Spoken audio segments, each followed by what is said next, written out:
It's Monday, the 8th of May 2023, and welcome to the week's premiere edition of the Good Morning Africa program right here on Eyeafrica TV. And we are very much glad to be here again as we are from the weekend to start another new week together with you. And I hope it will be another great week ahead. Thank you so very much for joining us wherever you are, whether in the country or beyond. We appreciate your company and as well as your contributions to this program. And in a moment we shall be getting into the matters or issues that we intend to discuss in today's edition, pertinent issues. The new at Benedion Feature Africa TV. ñu mat mbégte del suwaat ci beneen édition Good Morning Africa programme bi nga xamante ne saa yi nekk bu waxtu bi jotee leen dee ñëw ànd ak yéen waxtaanee réew mi def taxaw seetlu ci yenn xew-xew ci biir réew mi te tamit ñu am mbégte fas yéene àndaat ak yéen ci jotaay jële ñu ngi leen di ziar ba di leen ñaanal jàmm fi ngeen munte nekk ci biir réew mi wala ci biti réew di ànd ak ñun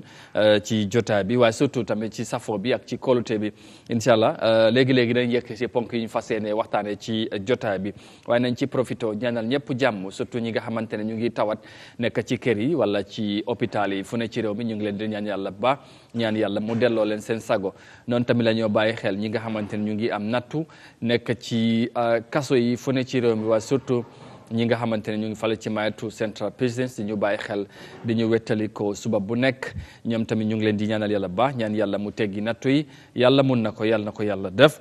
ci barki Nabil Moustapha tey di altine ak yemook juróom-ñetti fan ci weeri mai di ati 2023 incha allah gannaaw bi nga xamante ne ñu ngi jógee ko ci weekend bu amoon solo dinañ ci ñëw léegi xuus ci biir waxtaan bi ci noonu nañ doore waxtaan yore wàllu wér-gu-yaram surtout ñi nga xamante ne ñoo nekk ci ministry bi nga xamante ñoom ñooy control unity disease control unit dañ fesal ne li nga xamante ne mooy ni ñoo jëfandikoo wàllum tobacco mooy cigarette ak yeneen li nga xamante ne mooy sineebar yi ci réew mi mu ngi gën a yokku te loolu mu nekk li nga xamante ne mooy anam bu doy waar la wala luy itteel askan bi la dinañ ci ñëwaat ci nu mu gën a yaatoo ci biir waxtaan bi danañ ci xuus bu baax leneen li nga xamante ne ñu ngi tamit séntu suñu gan bu yegsee ñu dalal ko addu ci wàllu politique bi ci biir réew mi xam ngeen ne fu yëf yi toll daanaka fii ay week ak lu teg rek ñu war a yegsi ci jongante mayo ak chairperson elections yi nga xamante ne ba tey ñu ngi ko waxtaanee ci réew mi di ko waajal fu mu nekk ni campagne bi tàmbali na candidates yi yëpp ñu ngi waru gox yi ak seen ay koñ di wax ak seen ay askan ñu ñaax leen pour ñu sànnil leen ñu mun a toog ci council si pour mun a doxal loolu nag nañ continuer di wax ak parti yëpp wala candidat si seen camp yi ku nekk noo koy doxale ak ni ngay waajee ndax buñ àggee ci lamb ji mu doon lu interesting mu doon tamit lu am solo incha allah ñu ngi leen di gërëmaat bu baax ba beneen yoon ci safo bi ak ci kóolute bi ci noonu tamit xam naa ne ci weekend bi tamit aduna bi yëpp ñu ngi doon bàyyi xel Coronation bi nga xamante ne mu ngi doon am foofu ci Angleterre mooy king bi ñu ngi ko doon daanaka daloo bu la neexee ak queen bi mu nekkoon event bu amoon solo ci samedi bi ba démba gis ne ni yëf yi demee foofu ci concert bi nga xamante ne amoon waaye li ci gën a amoon solo mooy event bu am Saturday finally King Charles jox nañ ko raay gi dem ci samedi bi ci weekend bi moom ak soxna si mun ñàkk di King and Queen of England te Gambia nag bokk ci Commonwealth Nations yi nga xamante ne teewoon nañ ci ndaje bi suñ vice président bi jiite délégation bu mag ci turi président bi ak Gambien si yëpp teewal ñu foofu ndax ñu we are part of the Commonwealth Nations mu doonoon lu am solo du ñàkk nañ ci xoolaan tuuti rek ci images yi def ci jàngat ma bàyyi suma gars yi nuyoo start with maam bala grand di ñëw jël place maam nuyu naa la baax naka suba si ak weekend bi xam naa ne weekend bi moom bari woon na yëngu-yëngu lamb am na yeneen ak yeneen ma bàyyi la nga nuyoo ak gars yi jërëjëf Amadou maa ngi lay nuyu di la ziar am mbégte ak kontaan te dellu ci beneen jotaay Good Morning Africa ci altine tey jii comme ni nga ko waxee muy bés bu am solo ñu war a dooraat beneen semaine door ko ci bismillahi rahmaani rahim na ma ko jeexal ci alhamdulilahi rabbil alamin di ñaan rek suñu borom mu kattanal ñi ba lépp luñ na ma addu comme niñ ko tàmm di defee ci jotaay ji mu doon xibaar yu leer te wóor yu ñuy yeggee askan yi Eyeafrica TV la Pan Africanist TV nuyu staff ak management bu kër gi duyu delloo njukkal Eyeafrica TV WhatsApp group teg ko ci loxol Icon ak mboolem ku nga xam ne mu ngi fa soppay maam ji bi WhatsApp group maa ngi leen nuyu di leen ziar nuyu delloo njukkal njabootu si sawane Kunda famille góor jigéen mag ak ndaw ñaanal tawfiq ak taysir ñi jiital ci suñu wayjur bu góor suñu sëriñ Baye Sayed suñu wasila ñaanal suñu sëriñ sëñ Basir yàlla woyofal yen bi ak mboolem taalibe Naylul Huda nuyu kilifa diine ak kilifa aada yi teg ko ci loxo imam ratib bu Banjul njiitu réew mi His Excellency président Adama Barrow nuyu delloo njukkal ñaanal tawfiq ak taysiir ñi tawat tëdd ci kër yi ak lali hôpital yëpp ci biir réew mi yàlla na sunu borom fëgg seen jàngoro ñi caabi féete ginnaaw yàlla génne leen ci natt yu nu mel xam ne natt du noonu ngëneel la yàlla na doon lu nga xam ne càngat lay doon ci ñoom ba bu nu delsee mu doon jàngat bu yaatu ci ñoom bañ mën a jëriñ askan wi jëriñ seen bopp la taxoon ñi dem fa bu dee ay njuumte la yàlla muccaloo leen ci lu nu mel yàlla mën na ko yal na ko yàlla def Amadou maa ngi lay nuyu di nuyu ñang di nuyu staff ak management bu Eyeafrica TV yëpp amaat mbégte ak kontaan te dellu si waat ci beneen jotaay jërëjëf maam ci kaddu yi am na solo su ko defee gannaaw ñu dalal tamit moon ñang moom mooy borom Saalum xam ngeen ne ci jibi alxamis bi àjjuma yëpp teewut wala waaw mu dafa demoon wala Friday bi la sax mu dem Saalum ngi ci gaay yi bu jëwaatee moom mooy loolu grand wine la naka suba si wala su ma neexee ma ne vice président wala beneen am na prime ministre aca jërëjëf Amadou maa ngi laa nuyu di nuyu maam di nuyu ñi seetaan Eyeafrica TV fu ñu mënta nekk si réew mi ak si bitim réew di fi taataane seen xibaar yi wér te wóor ñu ngi leen di nuyu di am mbégte si ñoom si so comme noo ko dee waxee si safoo gi ak kóolute gi Amadou loolu dafa nekk lu am solo foo dem si biir réew mi rek ñu ngi yóbbante nuyu soo mu nekk lu nga xam ne lu am solo la soo ñu ngi nuyu ñëpp léegi sax toll na si nombre si nga xam ne mun loo wax ñëpp da ngaa wax rek ñëpp wala ki nga dajee tey rek xamal ne kooku nu moo rafetloo keneen tam noonu la nekk di rafetloo xëy na kooku giseewu leen rek loolu moo tax waaye képp ku nga xam ne yaa ngi jàkkaarloog si télévision nga amee sa mobile phone si jamono yi di seetaan Eyeafrica TV toog si réew mi nekk bitim réew yëpp ñu ngi laay nuyu di lay ñaanal jàmm di ko sàkku si spécial yi Gambien si nekk outside bàyyi fi seen njaboot nekk fa dem daani seen doole pour ñëw si njaboot gi ñaanal leen ñi dellusiwaat ak jaama leen li tax ñi dem yàlla yombalal leen ko parce que seen comme ni ko olof yi di waxee picc nga su ko wax xel maa ngi si suuf saa su ne bu ñuy seetaan Eyeafrica TV seen xel dafaa nekk fii si réew mi te Eyeafrica TV mooy télé bu leen di wax lu nekk seen réew fekk leen ba si seen néegi wala ba si seen office yi waxal leen lu ne seen réew te alhamdulilah sant yàlla bu baax jàmm rek moo am si réew mi donte léegoo-léeg ay yëngu-yëngu am waaye jàmm rek moo am si réew mi di ñaan yàlla continuer jàmm boobu amaan nañ mbégte sant yàlla bu baax dellusiwaat si plateforme bu mag bi di Good Morning Africa di la béggee bu baax a baax di rafetlu tam taxawaay bi am na solo bu baax di la jaajëfal bu baax di wax ne ñëwaat dikkaat ne waaw acca mu ngi noonu ma yëgee leen nuyoo démb tamit maa ngi woon ci London Corner maam bridge bu ñu doon wax noonu Ousseynou Allen bu mu samp def nañ inauguration bi démb kilifa yi yëpp teew ci suba la woon mu nekkoon lu naaj man tam suma xel laalul la sax pour wala parce que dama foogoon ne sax na yaa ngi si yeneen yitte waaye mu nekkoon lu am solo kilifa yi London yëpp teew fa alkaali bi imaam yi kanslo bi aji ak ñeneen ñi nga xamante ne xam naa ne suba nañ ko indi incha allah bëggoon naa tey mu ñëw sax waaye fam ni leneen du des gars yi tamit ñu ba di leen nuyu ñuy topp programme bi du mu jàpp ma turi waaye ñu ma dese yëpp dañ dee wax ne dina saan programme bi suba di rafet lu baax taxawaay bi soo ma ne naa la yéggee nuyoo bi ak ñoom ñëpp xam naa du ñàkk ñu yenn ci ñoom ñu ngi seetaan ñu ngi leen di nuyu di waxate rek Ousseynou Alone defati na lu am solo waaye xam naa suba incha allah buñ gisee bridge bi gis tamit ñu fay jaar ak anam bi nu mu ko defee ak kaddu yu fa jot a fees dafa doon lu am solo te xam naa inspiration lay doon ci ndaw yi yu bëri ci réew mi waaye surtout ñi nga xamante ñoom lañ dénk ay place surtout nekk ci council yi am nañ ci responsabilité councilor bi dem ba wax na ko ak ñeneen kilifa ñi nga xam ne ñoo dëkkee ci area boobu ak London ci boppam so mu doon lu am solo waaye dinañ ci ñëwaat incha allah suba bu ci yàlla andee ñu gën koo yaatal bu baax a baax acca ñu wax naa ko léegi ñu tàmbale just quickly rek ci lu xew England ci weekend bi xam naa sax du doon lu itteel ñu bari waaye comme xew-xew la ñu tàmbale ko suma xarit bi mu ne nañ ci laal tuuti ma ne ko waaw because ñun nag affaire bi su fekkee ne lu moo tax ñoom maam ak mon ñang xaw ma naka lañ ko waxee ñu gën a taxaw ci démocratie ak yitte Angleterre ak ñoom seen yeneen tubaab yi waaye bokkale waaye soo leen xeele lu ñu def ci weekend bi King Charles III dañ ko daal di jox lenge yi finally bi yaayam gaañoo ci leen jébbal ne moom moo ko war a wuutu di Queen of England septembre la gaañu mu ngi noonu gis ngeen event bi nii lañ ko joxee raaya gi now in an extraordinary coronation ceremony King Charles III and Queen Camilla were crowned of course on Saturday during a service in Westminster Abbey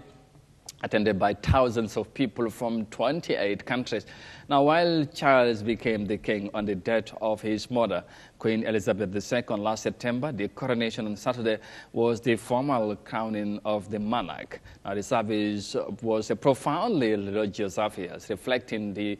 fact that aside from being head of state of the United Kingdom and 14 other countries, Charles is also the supreme governor of the Church of England. The intricate service lasted just over 2 hours, about an hour shorter than Elizabeth's second coronation in 1953, and followed a traditional template that stayed much the same for more than 1,000 years. Britain's King Charles III and Queen Camilla appear on the Buckingham Palace balcony with various members of the royal family following their coronation in London on Saturday, 6 May 2023. Now, the event was also witnessed by member delegation from the various Commonwealth countries, including the Gambia. And like I said, the Gambia's delegation to the coronation ceremony was headed by our very own Vice President. Yeah, mu ngi noonu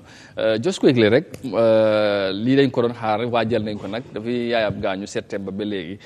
ci weekend bi juróom-benni fan ci weer yi lañ ko jébbal officially formally léegi ngay ci celebration bi nga xamante ne macha allah ni ñu ko defee moom am naa ku ko topp nga gis ni ko gars yi waxee foog naa ne beneen event la woon ba démba ci guddi wala ba démba ñu celebration bi mu ngi continuer xam naa ne alal bu bëri moom lu kenn du ko wax luñ ci dugal mon ñaan Gambia nag bokk ci réew yi nga xamante ne ba léegi mun nañu wax ne ñu ngi ci ron tubaab yi ci beneen aman because ci Commonwealth bi ñu bëri dañ ko gisee noonu daanaka njëriñ bi bëriwul waaye ci beneen côté kat yi ñu beneen côté ñu ñeneen ñi jàpp tamit lu am solo la ci luy gën a rattaxal diggante Gambia ak UK so mu nekkoon lu am solo. jërëjëf am lu am solo la donte sax ñu ñàkkal njëriñ leen waaye ñu am solo la parce que soo fa demee tey Gambian British bari na si réew mi. loolu la yàlla dogal ñoo colonisation réew mi si jamono yi yàgga so da ngaa gis ne relationship bi des si time amoon na ñagas ba président Barrow bu mu ñëwee fexee na ba relationship bi moom rataxaat na ba tey si dëj bi gis nga dafay eboon ministre of tourism soo léegi nag si bi nga xam ne ñu ngi jébal léegi doomam bi soo yebal nag ki nga xam ne mooy number 2 Gambia loolu mu nekk lu am solo kon moom itam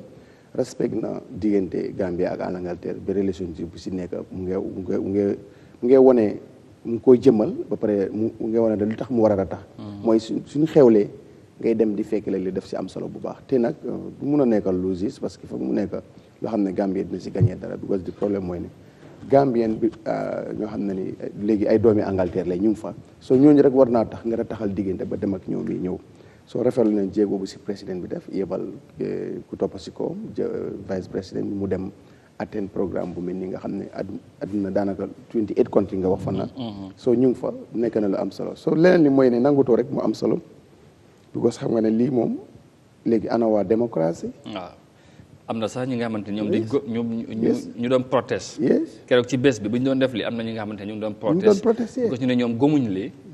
dañ jàpp ne dafa doy pour ñu doxali léegi ñu bàyyi nit ñi ñu doxal li nga xamante ne mooy démocratique système bi nga xamante ne comme loolu la ñoo woote so léegi nag su doon Afrique ñu dugal si seen loxo ne président bi fi ne dafa war a dem te lii yaa ngi wax thousands of years lii moo fa nekk waaw te léegi ban réew moo mel ni UK si lii moo nekk Spain li moo nekk Netherlands you know li moo nekk Belgium bari na si waaw ñoom prime ministre lañ am rek king am na ñuy doon Israël foo mënta dem lii yëpp waaye tey si nekkoon na lii Afrique la ñu ne na yem ñu ne na dakk donte le am nañu si ñoom few people yi ko nekk di against waaye nangutoo bi ñi ko nangutoo suñu ëppee rek moo tax nangutoo dafa am solo suñu ëppee rek dafa nekk lu nga xam ne loolu mooy dem am na benn pàcc ci buñ ko doon waatloo dañ ci boole pour wane nit ñi parce que ñu ngi déggoon ne balaa ñu ko doon waatloo comme muy jël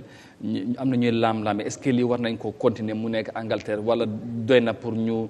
emale ko fi tax na ba ñu dugal ci li nga xamante ne pour mu gën a sax ñu jàpp ne lii comme léegi lu war a continuer la pour gën koy dëgëral pour ñi nga xamante ne ñu ngi am ñaari njoxol ñu won leen la lii dafa gën ko gën a daganal luñ nar a téye la mu sax waaw ci parce que tam na gis nga lii tam buñ ko xeeb de gis nga few people yi ko agee mun naa am suñ ko génnewoon tey réew mi tàkka te kon nga téye ko moo gën moo tax nangutoo moo am solo démocratie yi ñu gëmloo te ñoom ñoo ñu ko indi ñoom tubaab bi ñu bëri si ñoom amuñ ko doxaluñ ko soo moo tax ma la woon góoma démocratie góoma time limit kuy liggéey rek laa góom ak ku pare développe country gam so loolu laa góom tey gis nga ko ñi yaay kooku ñaata at la fa nekk kooku ñëwoon na Gambie fii Gambie di nekk ñoo nekk tout tànk si jamonoom la woon ba tey doomam ñu si nekk di continuer ba réewi Afrique moo mel ni UK amul donte la ñu ngi wax seen économique ci yu jooy doon nañ fi ne àdduna ba prime ministre ñëw some months or some days mu dellu gannaaw because xëy na lam fa fekk mënu koo liggéey waaye tey they spend millions of pounds si cérémonie bii nii because loolu leen gëm loolu leen nangutoo soo daf nangutoo dafa am solo ba tax benn bi sax jël naa si exemple ifin xaalis sax nangutoo moo tax waaye kayit bëri na because dama gis ki rek beneen xaalis rek mu ngi ñëw ma ne nangutoo rek moo am solo because tey xaalis bi lii xaalis la waaye amul njëriñ si ñun fii mu ngi mel ni comme newspaper waaye tey ñun suñ bës bu moo value bu ko ñun boobu la ñoo jëfandikoo boobu leen nangu soo nangutoo amul dafa nekk lu am solo moo tax police bu ndaw di taxawal full line ni moto lu ndaw loo xam ne ni bu ngeen dajee woon sax boo ko fuufee mu daan waaye nangutoo moo tax loolu muy am lu am solo la si réew soo da ngaa gis ne Afrique tam war nañ bàyyi suñu xel bàyyi ñu ñoo suxal suñu amee njiit buy liggéey ñu meg soo ànd ak moom su demee ba mënatul nag ñu ne ko fan ñëkk indi keneen kuy liggéey man dataay believe because tey réewi Afrique yi nga xam ne ñoo stay long ak ñi am buur façon yi comme Morocco like that boo fa demee da ngaa compie yooyu ak Europe waaye ñun ñi nga xam ne ay taam tubaab bi ñoo dugg si diggante ngebu kenn si suuf mu dem taal dëkk bi yàqu ko dëgg loolu sonn nañ si te loolu moo ñu indil li ñoom amuñ ko gëmuñ li ñu indil ba pare bëgguñu koo gëmloo ñun si loolu la ñu dépend bay rayante di def lu nekk te ba tey suñu dëkk yi mënut a dem fenn waaw te suñu nag suñ kilifa yi kenn du leen tamit dana wax yéen li ngeen di preach est-ce que yéen neen koo jëfoo loolu tamit so loolu tam very rare pour nga gis ku leen ko wax waaw li ngay woote da nga ko war a nuroo wax naa la lii si doon Afrique tey léegi-léegi nga gis ñi ngemb benn Amadou na ko dama nga ne ko kii dafa fi yàgg dafa war a dem lii du démocratie dafa war a nekk term limite nga dem te doo gis dëkk yi koy def ifin ta Amérique nga ñun lii te su doon yeneen dëkk Afrique ñu ngi koy ŋaañi ifin sax ñi ngee ŋaañi say Afrique yi gis ne sax ñeneen président ñi ngi xalaat pour dem third mandate waaw parce que ŋaañun lii te lii moo gën a bëri moo gën a rëy ba ŋaañun ko soo foog ñu seetaat suñu boppa daal soo dina nekk lu nga xam ne moo ñu tardé waaye ñun réew yi ñu gisoon seen président yi yàgg fi seen président yi def réew bu mu mel ni Europe bañ fi jógee seen président dafay yàqu comme yàqeet ñu rootu dara kon dafa mel ni jigut ñi jamono buñ toll Sudan ñoo ko nekk di what I believe is kuy ñëw liggéey ñu ànd ak moom waaye ku parewut a liggéey nag ñu ne la ñu indi kuy pare liggéey Afrique fenn jubluwuñ ci loolu du dem but this democracy cannot develop Africa defe na li mënu ko doy na waar waaw gëm suñ boppa liggéey rek waaye yàgga bu ëpp bi tamit ñu bari gis ne loolu tamit dafay indi gàllankoor but ifin doo moo tane Afrique nit ki ñuul tamit dafa bëgg a nguur but gisaguñ lu ko tane dañ gisaguñ lu tane yàgg bu ëpp dem dikk damyee bi gisuñ lu mu fi def yàq rek but yàgg bu ëpp bi léegi gis mu am njëriñ toujours ma jël exemple Libye dafa yàggoon boo yàgg ana léegi lu yàggul lu fa ne lu mu mel sagar la yàgg bi dikk bi moo tax Égypte mel nu mel yàgg bu yëpp moo tax Morocco mel nu mel yes yàgg bu ëpp moo mel neneen Rwanda ku na Paul mel nu mel so I don't believe that loolu nit mënu ko dugal suma boobu lu ma gëm rek mooy ñu am ku pare pour liggéeyal réew moom ñu am ñu pare pour liggéeyal Afrique bañ a yàq waaye su nekkee ne da nga ñëw pour yàq agri naa pour askan bu waa réew moom génne la fa indi kuy liggéey definitely all right maam la mooy jàngat bi ci coronation bu am ci weekend bi xam naa ne yow man danaka doo fans gars yi waaye comme ñun si lañ bokk Gambie ñu ni Commonwealth nation lañ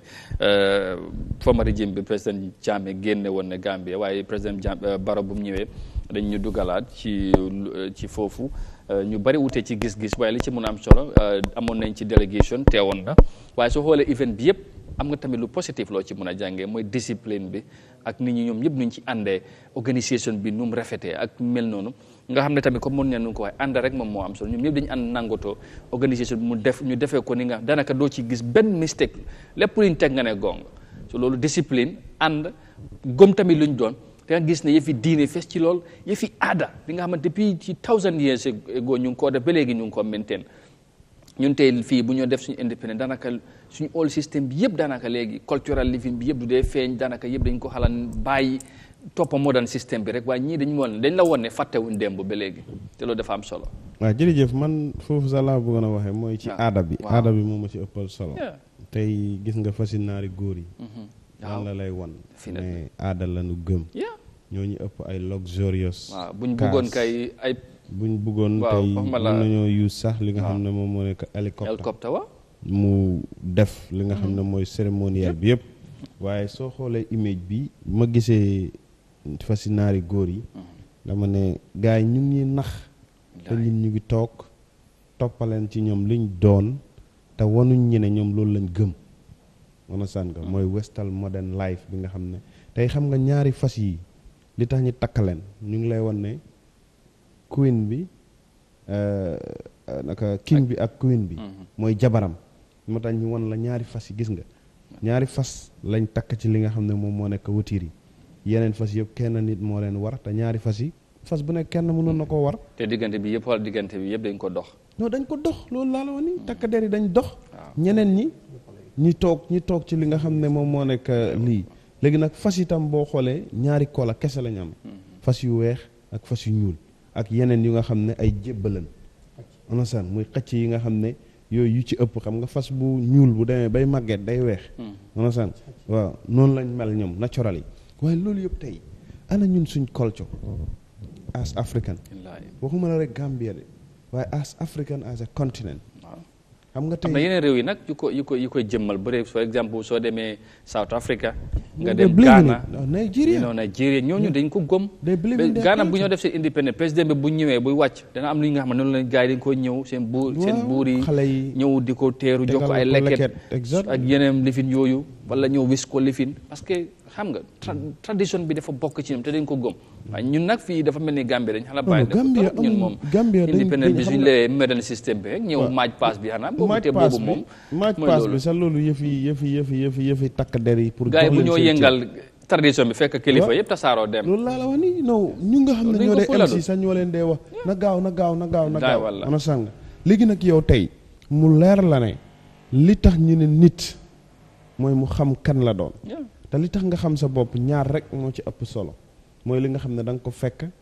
onasan nga ak li nga gëm diine ñun ñëpp tey dañ koy judduwaale waaye foog ñu gëm ko dundal ko aada da nga ko fekk nag yaa koy màggal onasan nga jëmmal ko mu tax mu bokk ci li nga xam ne dina la yóbbu ci beneen anam bu nga xam ne nit ñi dinañ xàmmee ne kii dee ndekee lii daf koy jombale boppam ndax fekk na aadam ci lii wala ci lale léegi dellusiwaat ci occasion bi yëpp dem na ñëw na li tax ñoom ñi def ko mooy ñu ngi dëggal li nga xam ne seen aada la te ñu gëm ko te aada bi dem na ba nekk diine ci ñoom dem na ba nekk loi ci ñoom loi bu nga xam ne benn loi tey mënut koo salfaañe li tax may la benn loi mënut koo salfaañe nga xool ñin suñu réew yi rek tey problème yi ñu nekk di dunda onasan exemple that mandate retroactive law overstay in power onasan nga te yooyu yëpp tey boo xoolee clauses yu ndaw yi tax ñin ñi am ci problème western organisations yu so-called yi nga xam ne ñoom ñu ngi gis lii tey lan lañ ci wax United Nations wax nañ ci lii ñu ngi xanaa congratulate kon kay loolu laa la wax ni onasan lan lañ ciy wax te tey bu nekkoon réewi Afrique la onasan nga président bu fi stay 3 term ñu commencé di wax ne non sanction la ñoo commencé di indi dooleel démocratie xam nga loolu nag li ko waral mooy li gën a ëpp mooy ñun dañ mën a loon suñu bopp li bari ci ñoom ñooy kànje suñuy maafe su la nee si beneen waaw loolu laa la wax ma ne xam nga li tax ñu ne ku la abal bot daal su ko neex ngay xool waaw loolu mooy yëpp bi problème boobu li tax ñu mun cee génn mooy ñin ñi pare pour xoolal suñ boppa xam nga kenn ñu abal bët dafa mel ni ñun pare wuñ noonu nag waaw léegi nag xam nga lu tax ñu war ko pare mooy lu tax ma war ko pare mooy lu ndaw liñ ñi gëmloo ngir dafa am luñ ñuy compal mu tax ñin mu ñuy tardel te ñoom gëmuñ loolu te dunduñ ko wax nga ko fi léegi many European countries yi nga xam ne tey African si ñun Gambian si ñu ngi struggle tey gëmuñ in our life ne buñ fa eggul dinañ success te ñoom believe into that because lu tax believe into that ñoom amuñ that western democracy of governance bi nga xam ne ñun loolu la ñu tubaab yi gëmloo western democracy governance kese la ñi won loola ne ok tey ñang bu ñëwee dafa war a toog 10 years mu dem man na munul xam na xamul baax na baaxul pare leen ak moom ñoom tamit dañoo won ne comme seen prime ministre loolu la ñoo def dañ ko gom réew tubaab bi yëpp France Angleterre ñoom yëpp America tout temps rek soo amee da ngay dem prime ministre ci réew yi ngay wax noonu yi ci ëpp tey prime ministre ci réew yi ngay wax noonu yi ci ëpp ay sikkiñ lañ gestu rek moo leen yóbbaale ci seen réew yi duñ amuñ doole président ñan lañ jiite seen parlement bi ak ministre yi nga xam ne ñoom ñoo nekk ci gouvernement bi kese waaye réew ma la koy doxal mu ngi ci loxo ñii buñ xëyoon ne kenn du dox ci réew mi loolu mooy buur. non waaye prime ministre bi moom mooy lefin. lan lay doxal. moom mooy jël ay yenn décisions yi doxal intérêt. in consultant with these people. ñii ngay jëflanteeg ñii ngay nekk seen taalibe. buñ la appointé moom foog nga dem si moom toog ak moom mu. mu ñaanal la dëgg ñun fii di fi nekk. waaw ñii ñooy sëriñ si ñële ay muxaddam rek lañ. waaw ay muxaddam lañ rek. doy na waar muxaddam yi taalibe yi ñooy ministre yaak directeur yi nga xam ne ñooy doxal. waaye dem na ñëw na yëpp tey dañ ci war a jàngee. understand nga ñoom fi mu leen yóbbu. understand nga ak ñin li ñuy dunda tey lan lañuy xañ. waaw waaye xam naa daal maam coow li ak lim bari dem na ñëw na. yàgg na ñëw wax. te xam naa ne wax bi day continuer. waaye gars yi raw nañ ñu. non loolu. waaw ba pare. loolu ñun suñu wax ñun dañ leen bëgg a topp te góob ne dañ leen mus a jot. toppandoor bu ma gis nii waaw parce que ñii ñun ñu ngi ci li Modou ña wax ne ci xaw ma ndax dañoo nekk defar lañ ne nekk te ñii dañ pare. waaw nii président du fi ñëw wala premier ministre ñëw di nekk ci ay problème yi yoon. defar yoon. kirib karab loolu dañ ci pare. ñoom policy ak programme ngay ñëw ngay teg. intérêt réew mi ngay doxal. te boo naree tarxiis gaa yi jëlee la fa indi keneen. waaw jubbanti la te loolu fi buñ la tegee duñ la bàyyi. wala UK prime minister bi. every other time mu ngi ci parlement bi pour mu leeral yenn décision yu moo jël ak taxawaay. xam nga loolu man yàgg naa di la ko fa maye la ñun dañ am problème because problème bi ñu am mooy tey ak li ñu toog di wax yëpp suñ président yi suñ local authorities yi li tax ñi leen di fal du yëfi defar ay loi nosan du yëfi doxal ci lu nga xam ne tey nit ki dina ci gis boppam li ñuy séntu ci ñoom mooy développement because ñun problème mu développement lañ am as African as Gambia as a country. waaw suñ development status moo gën a nekk suñ problème yu bari yi gis nga démocratie bi ñuy wax ni dafa nekk a just a frame outside there. whenever ñi bëgg a toog wax ñi utilize ko. est-ce que all our components of governance is about development. because suñ problème mooy development. waaw ñun Gambia est-ce que fooguloo ne comme gars yi duñ gisee ne ñun dañu amee miss opportunity ci benn anam mooy. président Barrow bu mu ñëwee 2016 dañ jàppoon ñu ne 3 years bu mu waxoon transition la waroon nekk. dañ ko ne yow dañ la ñëw fal. xaaruñ ci yow nga defar tali. xaaruñ ci yow nga defar hôpital. xaaruñ yow nga defar school li ñu xaar mooy nga ñëw nga defarlu nga jubbante suñu doxalin réew. li koy doxal institution yi nga defar càmbaraat yoon yi. loolu naxee la woon pour ñu sànni rek waaye xam nga ci biir campagne. waaw càmbaraat institution yi reform si security civil service and other yi nga xamante ne ni waroon loolu lañ la sant fu 3 years nga defal ñu ko bu boobaa boo ko defee nga abale ñu demaat ci jongante bi waaye ci diggante boobu est-ce que du foofu dañ xalaat na suñu bopp wala naxaate moom moo ci am ba loolu ñoom ñu ko doon propose sax gomuñ ko woon. ñu ñëw bay toog rek. dugg ci affaire yi indi beneen taxawaay. bu ñu delloo back to the picture. daf laa leer ne benn exemple dama ci indi rek exemple rek. no it's very good to reflect back our mind. xam nga lu tax ma wax la loolu mooy ñu fàttaliku loolu. xam nga tey wax naa la problème bi ñu am mooy ñun développement lañu am problème. léegi nag président bii ñëw dige woon ne moom de xam na ne réew mi am na problème mu développement waaye loolu daf ko tegee boor. understand ne Gambia ne dañ soxla transition bi ñu soxla mooy loi yi foog ñu defaraat ko nit ñi foog ñu jox leen seen ak yelleef te loolu nag 2 at lañ mën a samp nguur gu nga xam ne mooy taxawaayu doxalin bu nu mel léegi ci biir dige boobu yow daf laa leer ne digee nañ loolu waaye ci campagne ku la wax ne su ma ñëwee ay loi laa lay defal ay yilaal ñee la saaku maalo dinaa ko indi juróom-ñaari téeméer xam nga développement ñëw na parce que nit ñi li tax ñuy développe mooy ñu am dund bu doy ñu am tali yu baax bi président bi ñëwee balaa maa dellusiwaat foofu de lan la wax ne mooy priority mu ne infrastructure is about development léegi génnee nga nit ñi ci li nga leen waxoon ci yëfi loi génnee nga nit ñi li nga leen waxoon ci yëfi doxalin nga indil leen li nga xam ne mooy seen problème nga ne lii laa ñëw pour saafara ko mooy développement. est-ce que du ñu ñoo ko dévier tamit. loolu laa déviation bi parce que Gambien si ñu bari di moment boo nekkee président am na lu ñuy xaar ci yow. loolu laa ma ne gomuñ ci fii ñu ngi ñëw nga ay taxaw ay loi. loolu Gambien dama ne ma ne la Afrique suñ problème nguur yi. waaw mooy développement. man amuñ problème nguur gu nga xam ne tey comme liñ dénk prime ministre Angleterre la. kooku liñ ko dénk rek mooy ne doxal ay loi ay policy and programmes intérêt réew mi daal intérêt réew mi askan bi seen waaw waaye tey Macky Sall right now nii waaw exactly Macky Sall right now nii liy intérêt ak liy taxawaayam pour sénégalais yi jox ko seen kaat yi pour mu war a am sañ-sañu ne dafay taxaw 3e mandat ay développement la mun a woon Sénégal loolu lañ ko xayma ay développement def na waaye du luwaa yu defer on a du ne Sénégal soppi naa fa lii ak lii non non da ngay won gars yi lu ne fàng kenn du ko jiix ñi ne kon day waaji waaw nga ñëw ci ñin problème bi ñu am right now président Adama Barrow ñi koy liggéeyal ñi liggéey ci nguur gi ñëpp ñu ngi am problème li nga xam ne moom moo nekk ay programme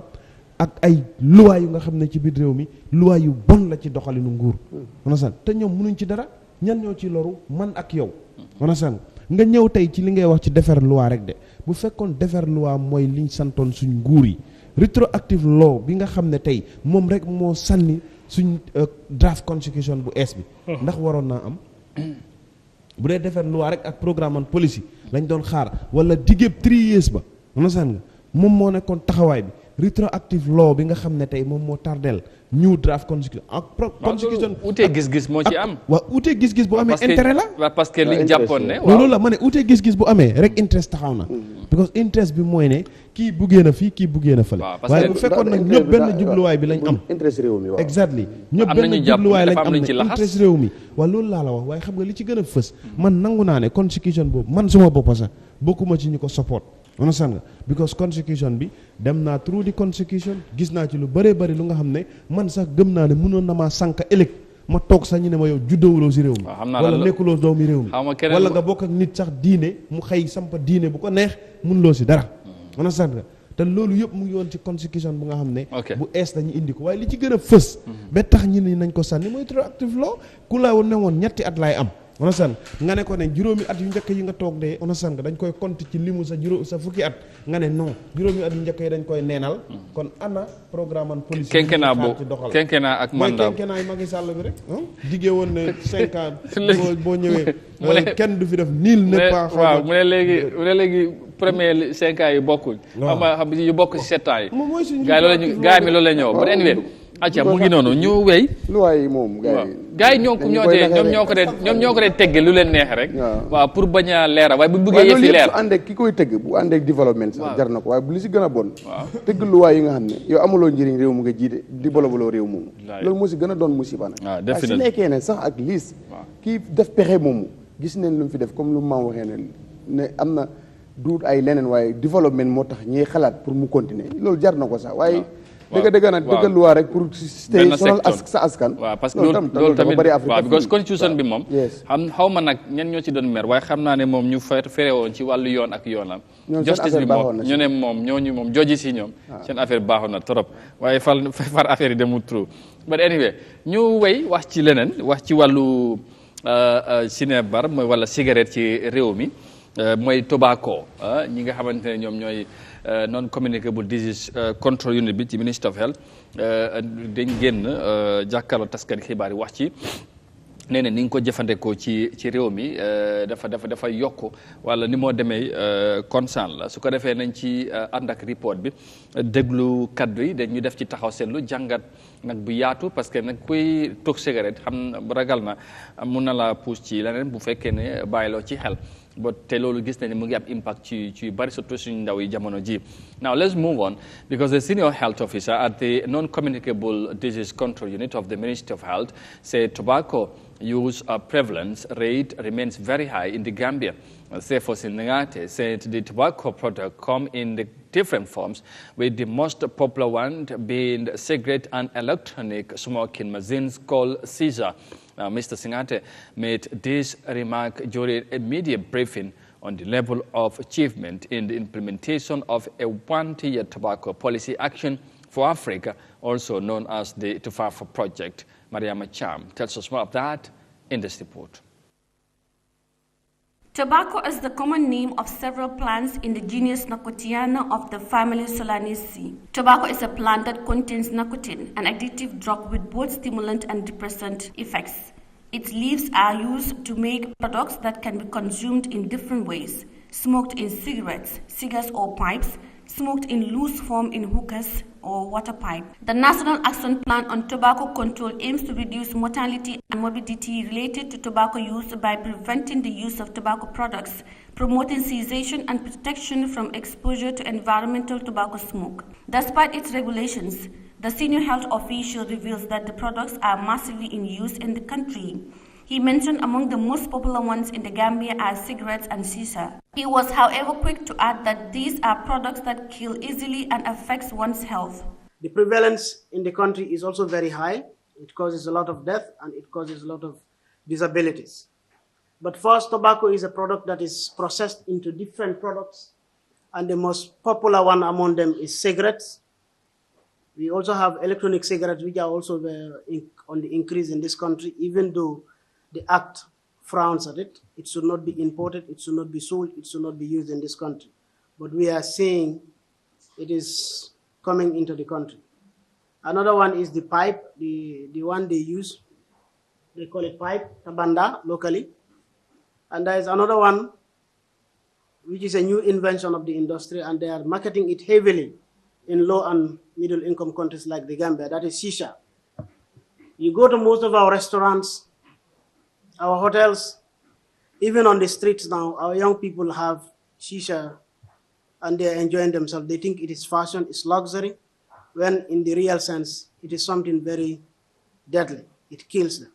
Studies of tobacco-based shisha and herbal shisha show that smoke from both preparations contain carbon monoxide and other toxic agents known to increase the risk for smoking-related cancers, heart disease, and lung disease. Mr. Singati solidifies that one puff from a shisha is equivalent to smoking 5 to 10 packs of cigarettes.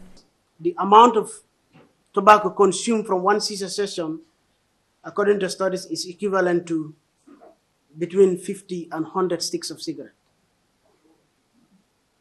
Yes, 5 to 10 packets of cigarettes. This is very high. Because one puff from shisha is equivalent to 5 to 10 sticks of cigarette. So by the time you are done with one session, you are consuming almost 10 to 15 packets of cigarette. The consumption is very high. And the materials used in it now, from our interaction with young people around the country, they told us that now some of them, in fact, don't put water in the jar, because at the base there is a jar where they put water to give it that cooling sensation. What they put there now is alcohol or other intoxicants in that place. And they mix on top there where they put the shisha, they mix it with other hard drugs too, cannabis and other substances to go high. This is what our young people are doing now. They are not only smoking shisha, but also with other substances to go to a higher level. The official said smoking tobacco does not only affect the individual, but also affects people around them who are generally called passive smokers. Nobody will be intoxicated except the person that is consuming. You feel lazy not to exercise, nobody is going to feel the impact, only the person that is not exercising. But with cigarette, when somebody lights a cigarette here in this hall, all of us here will feel the scent. We will all take in the chemicals, the poisons. This makes cigarette a separate case. And in comparing the smoker's lung with the non-smoker's lung, a normal lung is pale in color and soft to touch, like sponge. But a smoker's lung is dark,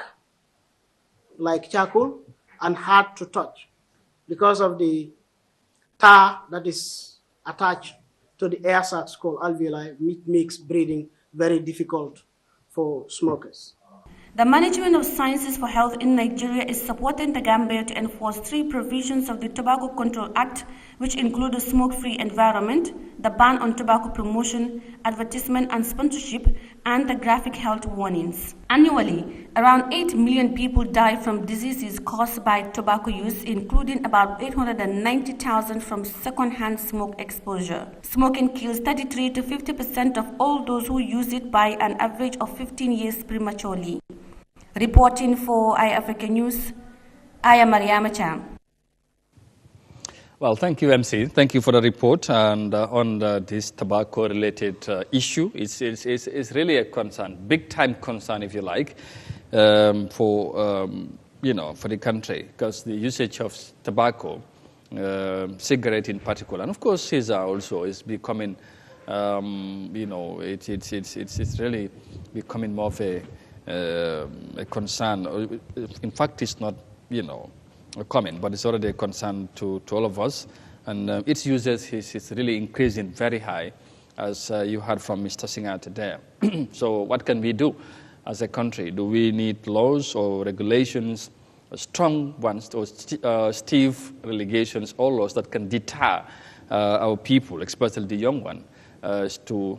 venture into smoking cigarette or Caesar, and this will lead you to take harder drugs, as you heard from Mr. Singate. So quite very unfortunate situation apparently, but I think the question remains, what can be done? What should we do? What can we do as a country to limit or to mitigate its, prevalent usage in the country? Modern cigarette, tobacco, ak Caesar, nu ñu ko usee, ñu ko jëfandikoo ci réew mi, mu ngi gën a yokku dafa doy waar te nag surtout xale yi comme Mr. Singate nu mu ko wax ñoom ñoo koy gën a jëfandikoo te nu ñu koy jëlee anam bi nga xamante ne daanaka ci puugaréew lañ koy def. at the end of the day njeexatal bi dafay doon lu doy waar dem na ba mu ngi laa wax tuxkat bi booy tux ci fu mooy tuxee ak fu ñu koy fekkee sax bu dee tuxuloo buñ ci nekkoon léegi kenn di tux comme ni nga ko waxee ñun ñëpp dañ ko yëkk te dafay doon li nga xamante ne dinañu laal. Ci anam bi nga xamante ne nu ñoo defee nit ki ci wér-gu-yaram dafa doon lu doy waar waaye ñu force ñu taxaw ci jàngat bi ni ñu koy jëfandikoo ci réew mi mu ngi yokk lan mooy doon wala moo war a doon taxawaay bi gis nañ ni yokk nañ li nga mooy taxes yi ci wàllu cigarette waaye taxut cigarette gën naa seer waaye taxut ñu ngi koo gën a use ci réew mi est-ce que am na beneen plan wala loi buñ mun a teg ba gis ne xëy na cigarette ñu am na ñuy jàpp ne amaana est-ce que war nañ koo baan ñu indi ko ci réew mi war nañ cee mun a yegg si am déet problème bi mooy jeexatal bi mu ngi faagaagal ndaw yi te loolu jàpp man dañu war a toog di ko seetaan ay jéego war na cee mun a am pour nu ñoo régler situation bi. waaw amoon lu am solo la bu ko soo bàyyi xel dañ ko daan def advertisement si rajo yi. ñu toog ba mu yàgga ñu condamné la time boo rajo boo cuun ku indi da ngay gis ku am xeeti cigarette bu ees rek rajo yëpp commencé. soo ko defee waaw waaye ñu jékki rek ku ne kenn dootu ko aat. waaw publicité bi ñu stop ko. ñu toog ba mu yàgg ñu yokk. di yokk. muy ñëw loolu yëpp di solution bi. benn stick sax bu demee ba $10 au ba 20 sax. nañ ko jënd ñu ko ba pare loolu dina yaaxa économique bu bari yaaxa sa wér-gi-yaram so waaye what is the problème bi mënuñ koo stop pour bu mu ñëw loolu mooy problème bi. te taxi boobu noonu dafa am lu dafa dugal gafa nguur. waaw mu ngi dugg ci keesi nguur. waaye interest boobu woo tax nguur nanguur ko stop pour mu ñëw si dëkk si réewam. am fu mu du dem. am na sax gis nga am na sax ñu doon ñi day fraude sax jël suñ mais bi su ma tuddee tuddi cigarette dina nekk publicité ba jël sam cigarette yi fi gën a siiw. di ko yóbbu UK dafa day seer ba yooyu dañ la si day jàpp am na si ñoo xam ne Gambien si face problème si yu métti. because benn stick bi foofu maybe is £1 maybe £1 boobu soo ko ceeñoon fii loolu benn paquet bi la mun nga si am maybe sax au ñaari paquet bi au benn ak half. ñooñu dañ ko doon strobul ñu ne yeneen réew Afrique ñoo ko liggéey tubaab bi gis nga suñ la si jàppee da nga dee am problème mu sa ñib si sa xaj na si. so yooyu yëpp am na fi waaye ñoom géré nañ ko waaye terewul ñoom mu ngi am si ñoom but li si xam naa ne pexe amul si foog dina fi dugg parce que dafa ànd ak koom-koom si nguur dafa am lu mooy fay nguur waaye li muy fay nguur moo ëpp li muy yàqal nguur ci askanam. but what is the problème mënuñ koo stop pour mu ñàkk a ñëw loolu mooy problème bi te loolu foog naa ne daal gars yi dañ si amul pexe lu tax mënut a ñëw foog naa gars yi wala factory yi koo liggéey si àddina parce que lii ñëpp la gaañ du nit ku weex it du nit ku ñuul. lu tax factory bi mënuñ koo stop indi leneen wala lu tax gars yi ba léegi mënuñoo liggéey loo xam ne antim la benn mu la war a lore ñu am lu nga xam ne su ko jëfandikoo war na mun a am loolu ba mucc si waaye loolu amul dafa lay joo amul fexe gisuñ ku liggéey loolu. waaye ba léegi ñoom factory yi compagnie yi mag yi koo liggéey mënuñoo leen a stop. kon dafa nekk feebar bu nga xam ne mu ngi fi. ba réew mi ne amoon ci loi ñun réew mi fi amoon ci loi bu nga xam ne te dama benn exemple comme lu ko wax nii dafa am benn maire daf dee toog si comme booy yi ñoo dee nekk si kanam moom daf dee jaay si bunti kër bi mu feebar. mu dem ñu seet ko doom bi ñëw mu ne ko sa maire bi daf dee tox mu ne ko non maa xam nga li nga wax. su ma yow mag mu ne ko ma ne daf ñu jowoon ko yëpp ndekete yow grand place yi booy yi li ñu dee tux moo ñëw moo solu maire bi. waaw moo loolu maire second hand ñu ne second hand bi daf dee dugg du génn moom so léegi nag mu dee toog moom mu ngi toog fu mu war a toog booy am nañ campé waaye seen tux yooyu noonu si lay maire bi jël ba mel ni tux ñu ne maire te fekk tuxul waaw mu ngee nokki affaire yi te am nañ luwaay yi nga xam ne nii doxaluñ ko waaw because dañu public smoke te loolu dañ ko waroon a gis nga yow cigarette waxuma ne bu fekkee ki ko jënd moom di ko tux bu ko loree moom ku ko jënd di ko tux lor na ay téeméeri nit bu ko da ngay toppante nit mu ko tux man sax sometimes da ngaa jàddi wee sax pour mun a nokk faale wuñ si dara te loi bi mu ngi fi lan moo tax doxaluñ ko loolu dina wàññi tuuti ba nit ki soo koy def nga respect ko comme moom dafa war a mel ni sax yàmbaa sax bu koy tox nga làqatu tuuti sax donte le sax am na ñu koy tox si mbedd yi sax right now waaye ñu bëri dàngaaro luñ ko nga laxa way léegi loolu amul si garage si marché yi foo mënta nekk nit ki dafa taxal cigarette tux ko loolu nag loi yooyu noonu dañ si war a dimbale nit ñi parce que tuxuloo tuxaanuloo yow ñu lor la si yow bi nga yow nga ëppale sax ko indi te loi yooyu nekk fi te doxaluñ ko loolu la réew mi ñii loolu leen war a wax government bi implement those laws nga xam ne ni public smoking yëpp dinañ ko continuer di ko def ku ko def ñu am lu yoon tegee si yow booy toog nga làqu sa kono nga tux kon lu bëri dina doon wàññeeku ni tuuti ba loolu moo gën a lor nit ñi tey maire boobu lor nañ ko si cigarette te xamul luy cigarette te jëndu defut te noonu leen loree ñeneen ak ñeneen soo loolu war nañ ko indi teg ko si table bi nga xam ne ni ku tux si place yoo war a toog yoon dal sa ko dina tax ki nga xam ne tuxut moom mu mucc si ba loraangee du ko si fekkante waaye loolu bu amul dina continuer de am waaye lii suñ bëggee mu off tubaab bi mun nañ ko dafa am économique dafa am koom-koom bu si ne koom-koom boobu la gars yi bëggut a ñàkk moo tax ñu bàyyi ko te suñ nguur yi tamit ñu ngi see gis seen bopp ñu ngi see gis seen bopp parce que taxe bi ñu ngi koo yokk rek waaye nga téye cigarette mag ñu ne lii dafa rey am na sax bu ma gis xale leen si def loolu sax gars yi dañ ko war a lifin waruñu faa def xale mag leen fa waroon a def xam nga parce que loolu ñu ngi lor xale bi sax moom ñaawal image am bi loolu dañ ko waroon a ban sax xam nga child rights xam nga loolu war nañ ko binda compagnie bu defar loolu na fa def mag kay wala ñu yem sax dafa reye comme lu ñu koy su ma skilling something like that waaye drogue fa xale bu man su ma ko xoolee su ma yaram daf dee daw so loolu mag ponkal leen fa waroon def parce que ponkal yi ñoo koy def so su ko defee ñu indiwaat loi yi ay maquette si public place yi waaye loolu amul loi yooyu mu ngi fi waaye ba léegi nit ñaa ngi ko def te ñu ngi gën a lor nit ñi si loolu so loolu daal suñ ko doxalee dina affaire bi dina tere comme que mënuñ koo bàyyi tànk bu nga xam ne nag moom demul banku tàllale ko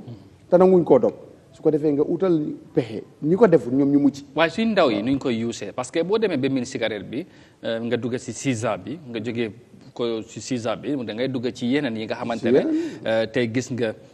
drug addict bi nga xamante ñu ngi ko joytu ci réew mi te ndaw yi ñoom ñoo ci gën a fes mu doon lu doy waar te lii yëpp dafa am fu moo tàmbale da nga gis xale yi bu téyee cigarette xam nga loolu yi amul su fekkoon ne respect neen loi mu nga xam dana ne public place du fa sumoog xale bi foofu la moo gisee wala mu gis waaye juróom bi di ko def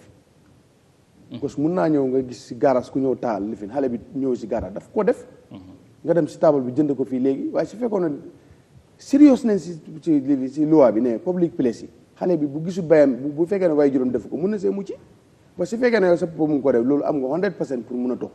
loolu moom paa bi boo koy jëndali la boo ko su fekkee yaa koy jëndali sax loolu moom jàngal na la already na mun nga koo def ba daf si am doosi nii nga xam ne ñu ngi koo def ci mbedd mi leen ko gis ñu ko faa defee ñu copie ko ak roy rek am na ñu nga ne dañoo toj cigarette bi boole koog yeneen bagage rabaat ko pour mu gën a dëgër comme ni ko waa ji waxee te loolu am na léegi problème cigarette bi mu ngi fa li nga ko jaxaseet loolu tam problème boobu mu ngi fa so c'est problème boo xam ne war nañ see jóg waaye jóg bi mooy xam naa ne mënuñ ko stop nguur a ngi see gis boppam waaye lii leew mooy ne place yi ñu ko ayee ba tax ki ko deful nga lor ko si ñu fexee implement loi boobu ñooñu mucc ñu ko deful mucc fexe tam ba ki nga xam ne ni daf doon dina ko doon gis nit di ko def si mbooloo mu copie si moom kooku nga am si pourcentage bu ndaw pour rëcc si moom itam loolu moo si des waaye xam naa ne aaye ko moom mënta nekk di cigarette bi dina ñëw buñ ko yokkee dina jar waaye bu neen ko toxee fi ñu ko war a toxee ku toxul mucc si ku doon roy nga xam ne ni dafa gis nit ki di ko def si biir nit ñi mu def kooku tam nga am si tuuti pourcentage bu si mucc bu yàggee mu tane tuuti ku ko jëfandikoo te ñu ne la lii ku ko def dee wala dafa rey nga def ko su boobaa kooku des na si moom waaye bu ñu ko royaale keneen te am na loi bu tax kooku du mun a royaale keneen am na loi bu tax kooku du mun a lolare keneen so loi boobu leen war a indi doxal waaw loi bi dem na ba tey maam ci bitig yi nga xamante ñoom ñooy jaay ñu doon jaay benn cigarette ñu ne léegi paquet rek ngay jaay te loolu sax daanaka pour ñu doxal ko problème la parce que da ngay dem ci bitig nga gis ne léegi am na ñu koy sàmm am na ñu nga xamante nag duñ ko dee waaw exactement duñ ko dee sàmm gis nañ fi jamono gang doon wóor am ñu ci jàpp waaye daanaka benn période lu ñu wax ci réew mi ñun dañ dee xewal ci surtout ci ay loi yi nga xam ne dañ ko dee teg pour sàmm askan bi daanaka duñ ci dee taxaw war la farlu ci mu doon mbir mu doy waar jotaay bi wala media briefing bu ñu ko am mooy dañ doon xayma ci benn at bi nga xamante ne ci implementation bi nga xamante ne amal nañ ko wala ñu ngi ko doon amal ci policy action bi nga xamante ni Afrique la nu ñooy seetoo wàññi li nga xamante ne moom mooy nu ñooy yuusee cigarette surtout li nga xamante ne moom mooy tabac cigarette bi ak sisa bi ci réew mi tey buñ ci doon def taxaw seetlu ci li nga xamante ne nu moo amee ci réew mi ndax dem nañ ba jàpp ne kuy dem ba miin cigarette bu baax a baax liñ ci soxla wala li nga ko taamu daanaka doo ko ci amaat du la ci da nga foog nga liggante leneen am na ñu ko gisee noonu booy yi dañoo dem ba jàpp ne sisa bi moom mooy solution bi nga yegg si boo taamoo loolu tamit amaana sa xel bi leneen lay laan te loolu mun naa jur beneen jafe-jafe te loolu gis nañ jamono ji boo demee ci mbedd bi yeneen area yi doy na waar daal moo tax li mel ni dafay am solo bu ñu def ci jàngat maa ngi ko wax léegi police yi from taxe yokku bi ñu ne léegi cigarette paquet la ñoo jaaye ba loolu sax mënut a dox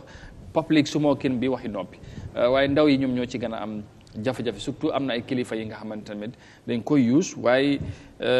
balaa ngay ñëw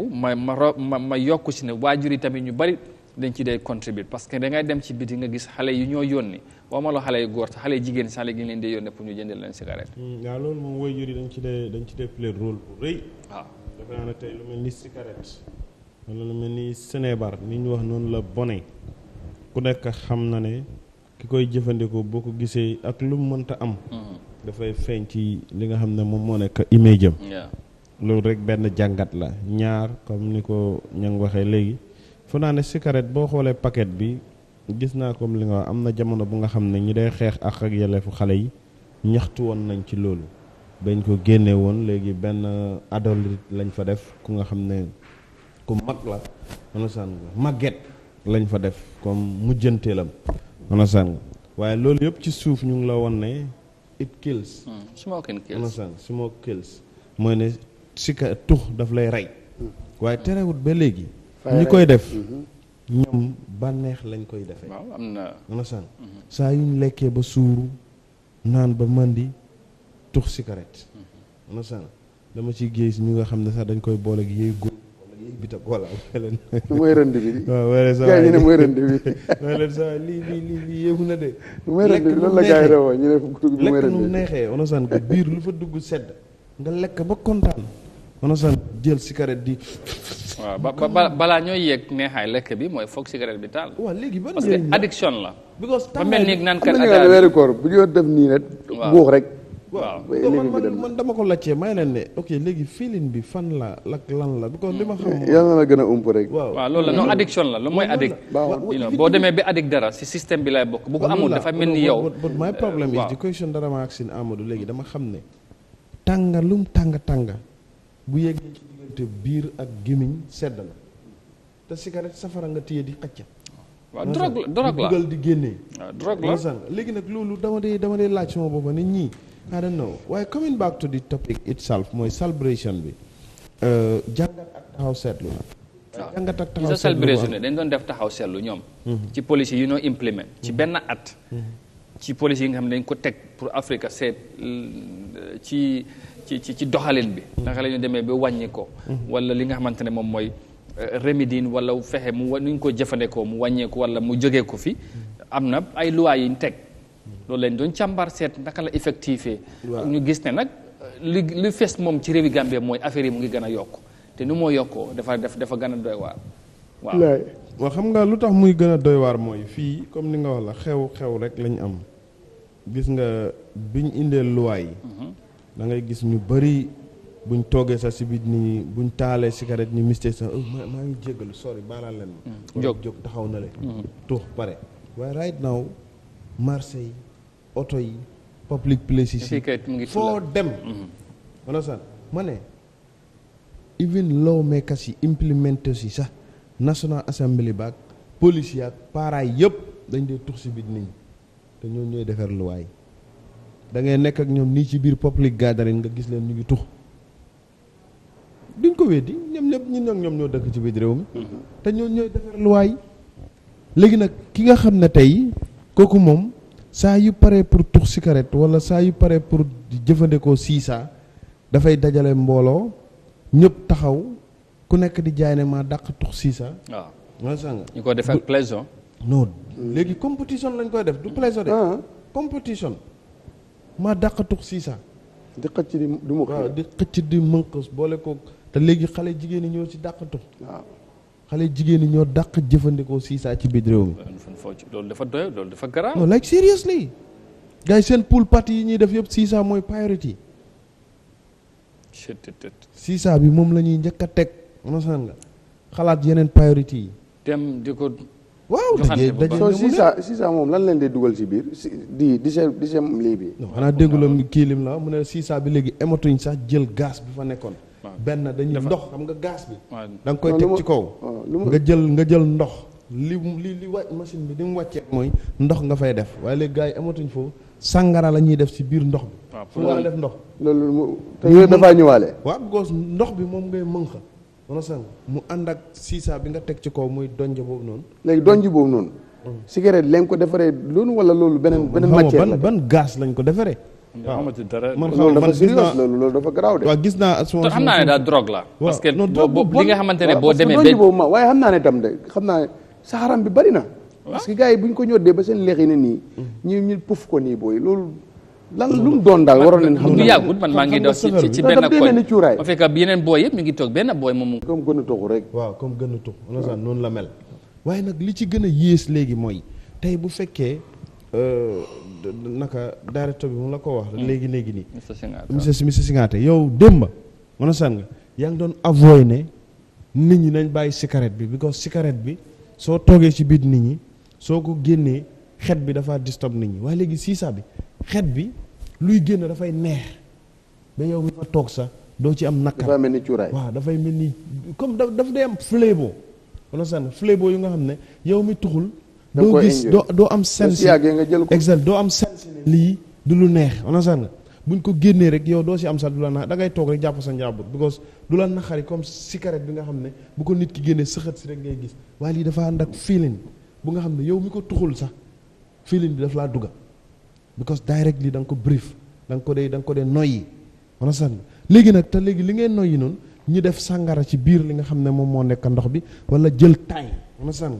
def ko ci li nga xam ne moom moo nekk ndox bi because duñ la ñemee defal ñaar yooyu ci biir nga gis ko because loolu is something lu nga xam ne ñu ngi ko sikki yow waaye li tegee ci kaw mooy gaz bi ngay gis gaz boobu dañ faa def normal gaz yi siisaa bi wala sànn léegi ñëw na ñëw na yëpp luwaay yi nga xam ne moom lañ defar ci biir réew mi lu jëm ci luwaay yooyu dara fatal ay nii ci luwaay yi taxawul ci lu ngay gisee ni coppiteef mun naa am lu dul comme ni nga ko waxee léegi seeral cigarette bi gis nga buñ ne woon paqueti cigarette sax $150 la tuxkat yi dañ koy dem jandi man sa ñoom daf leen ko jaral man ñenn ñi ma si xam sax dama ko may la booy man nag ma dee jaaxal may la booy comme booy struggle nu métier man maa ngi xalaat naka lay amee dépense yóbbu ko suma kër maa ngi xalaat nu may amee cash power yow léegi $50 bi nga am ni nga jënd ko di lakk rek di taal di teg te su ma la ne woon may ma léegi benn $10 sa xaalis ma taxaw ma lakk ko sa kanam mu naxari la tukkat bu waaw gars yi dañ ko dee gisee noonu nag ñoom waaw come on waaye come on man sometimes man that's what I tell you may la ne léegi nii booy onosar nga su ma la ne may ma $10 mun nga maa ne mun naa laa may $10 nga jënd minti mun naa laa may $10 nga jënd ataay ñi toog naan waaye $10 bi gën a ndaw su ma te léegi xaw ma cigarette ñaata lay jar onosar waaye leer na ma ne benn galani cigarette jege na $10 li muy jar $10 mburu la te den gën a seerante de dañ gën a seerante waaw dañ gën a seerante waaw definitely am na yu nga so ndax situation bi nu moo demee ci benn 1 minute rek balaa ñoo dem break ndax gis nañ ci solution anytime soon ci nit mi surtout si li nga xamante ne mu ngi gën a expose ci ndaw yi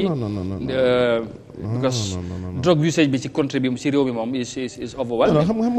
moo demee moom dafa gën a doy waar te yëpp ci cigarette bi lay tàmbale boo miinee cigarette bi rek moo lay mooy académique bi waaw ma mel ni foofu mooy jàngukaay waaw xam nga lu tax coppite du ci gaaw a am tey yamba taay mu ngi nii moom lañ gën a tere ci biir réew mi te ba tey mu ngi fi ne tulleeg Mali mën a sàng sàngara am na ñu nga xam ci seen diine ñoom dafa dagan pour ñu koy naan am na ñu nga xam ne dañ koy jël di ko abuse tax ñi xëy di la saaga ndey ak bàyyi te sequ leen dara te nit ñi xam nañ ne loolu tey du lu tegu ci yoon mën a sàng kon cigarette bi nga xam ne aayewuñ ko kenn terewuñ ko kenn lu dul ay loi rek lañ ci teg amul benn yoon bu ma gis ci lu jëm ci yoon bu ñuy wan ne lii de mun nañ ci indi saafara yu ñuy tax a mucc ñin ok mon ñang su la kon solution amagut léegi non amul réet nu moo demee bi réet bi moom dafay gën a yokk waaw lenn rek moo te loolu lu ci gën a yéeme mooy nu moo yokkoo njeexital bi mooy suy ndaw yi kon dañoo gën a am problème parce que ñoom ñooy gën a jëfandikoo cigarette mu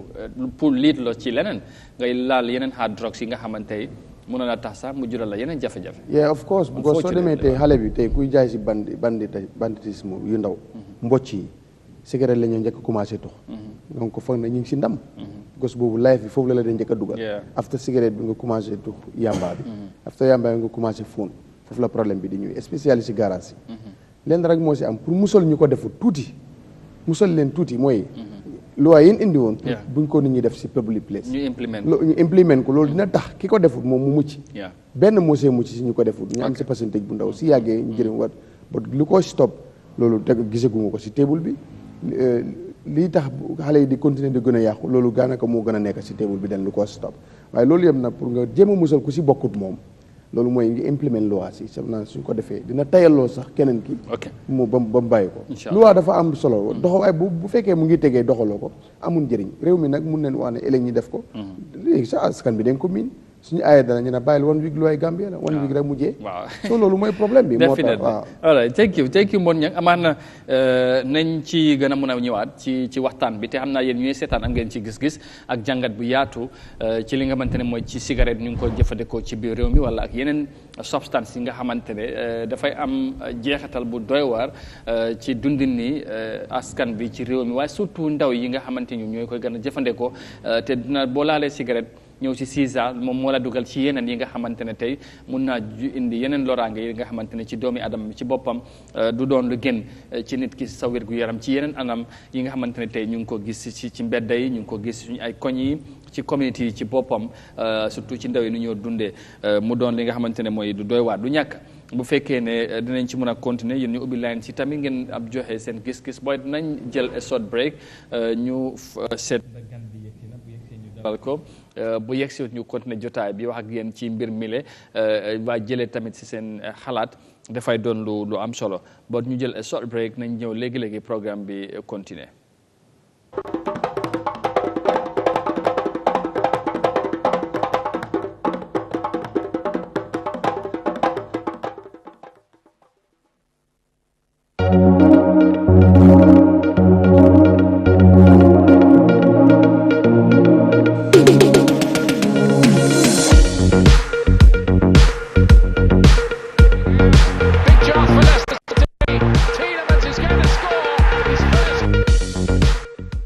kuniyaji ibane kan wata man fo nyala wata amanke nyala anin staji sm dam yalon ko promotion nyontango mi yalon ko afamata ken 32 inches plus kino mi yalon ko brand new wanolom isa sotno staji sm ko wuri warawla plus kino mi yalon ko 55 incholom isa connect no ila funoto e whatsapp jibe e facebook jibe e twitter jibe ya be jibe je sako social media la fannala e kasam wuli mon anin kilindam malam mbading nga dinkra ko to soto brikama GTST damial ko ne flash kino flash kin santel blono mbe free ticket o dilel ka bo brikama fokata basera futan na dinkra do damial ko ba combos la drive serekunda opposite ojola johnson auto wala outlet talending maseto wala tabo ko traffic light o kata bakilin kambunin julola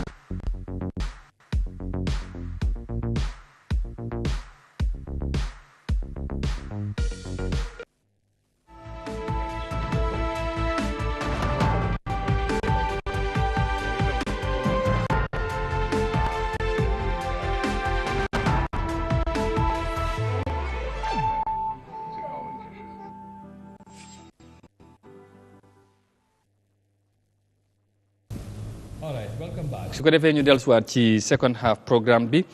ci nu ñu ko waxee ak yéen ñu ngi doon xaarandi gan bi daanaka yegg seegut waaye daanaka soriwut tamit mu fekk si ñu ci jotaay bi soo dañ ko mayandi sometime mu ñëw ñu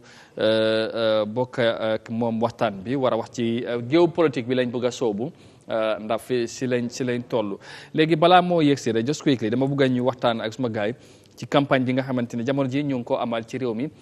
ci fuñ jëm ci élection yi nga xamante ne daanaka soretut waaye gis nañu ne campagne bi door na waaye ni mu dooree am na solo parce que ñëpp ñu ngi ko def ci dal boobu noonu la ñoo woote ñëpp ñu sax ci waaye tamit ñu bàyyi xel ne réew mi ñun ñoo ko bokk mun nañu utee gis-gis mun nañu oot fu ñu faree waaye lépp luñ ci mën a def nañ ko def ci anam bi nga xamante ne mooy anam bu gën mooy ci jàmm ñu war def politique of ideas political of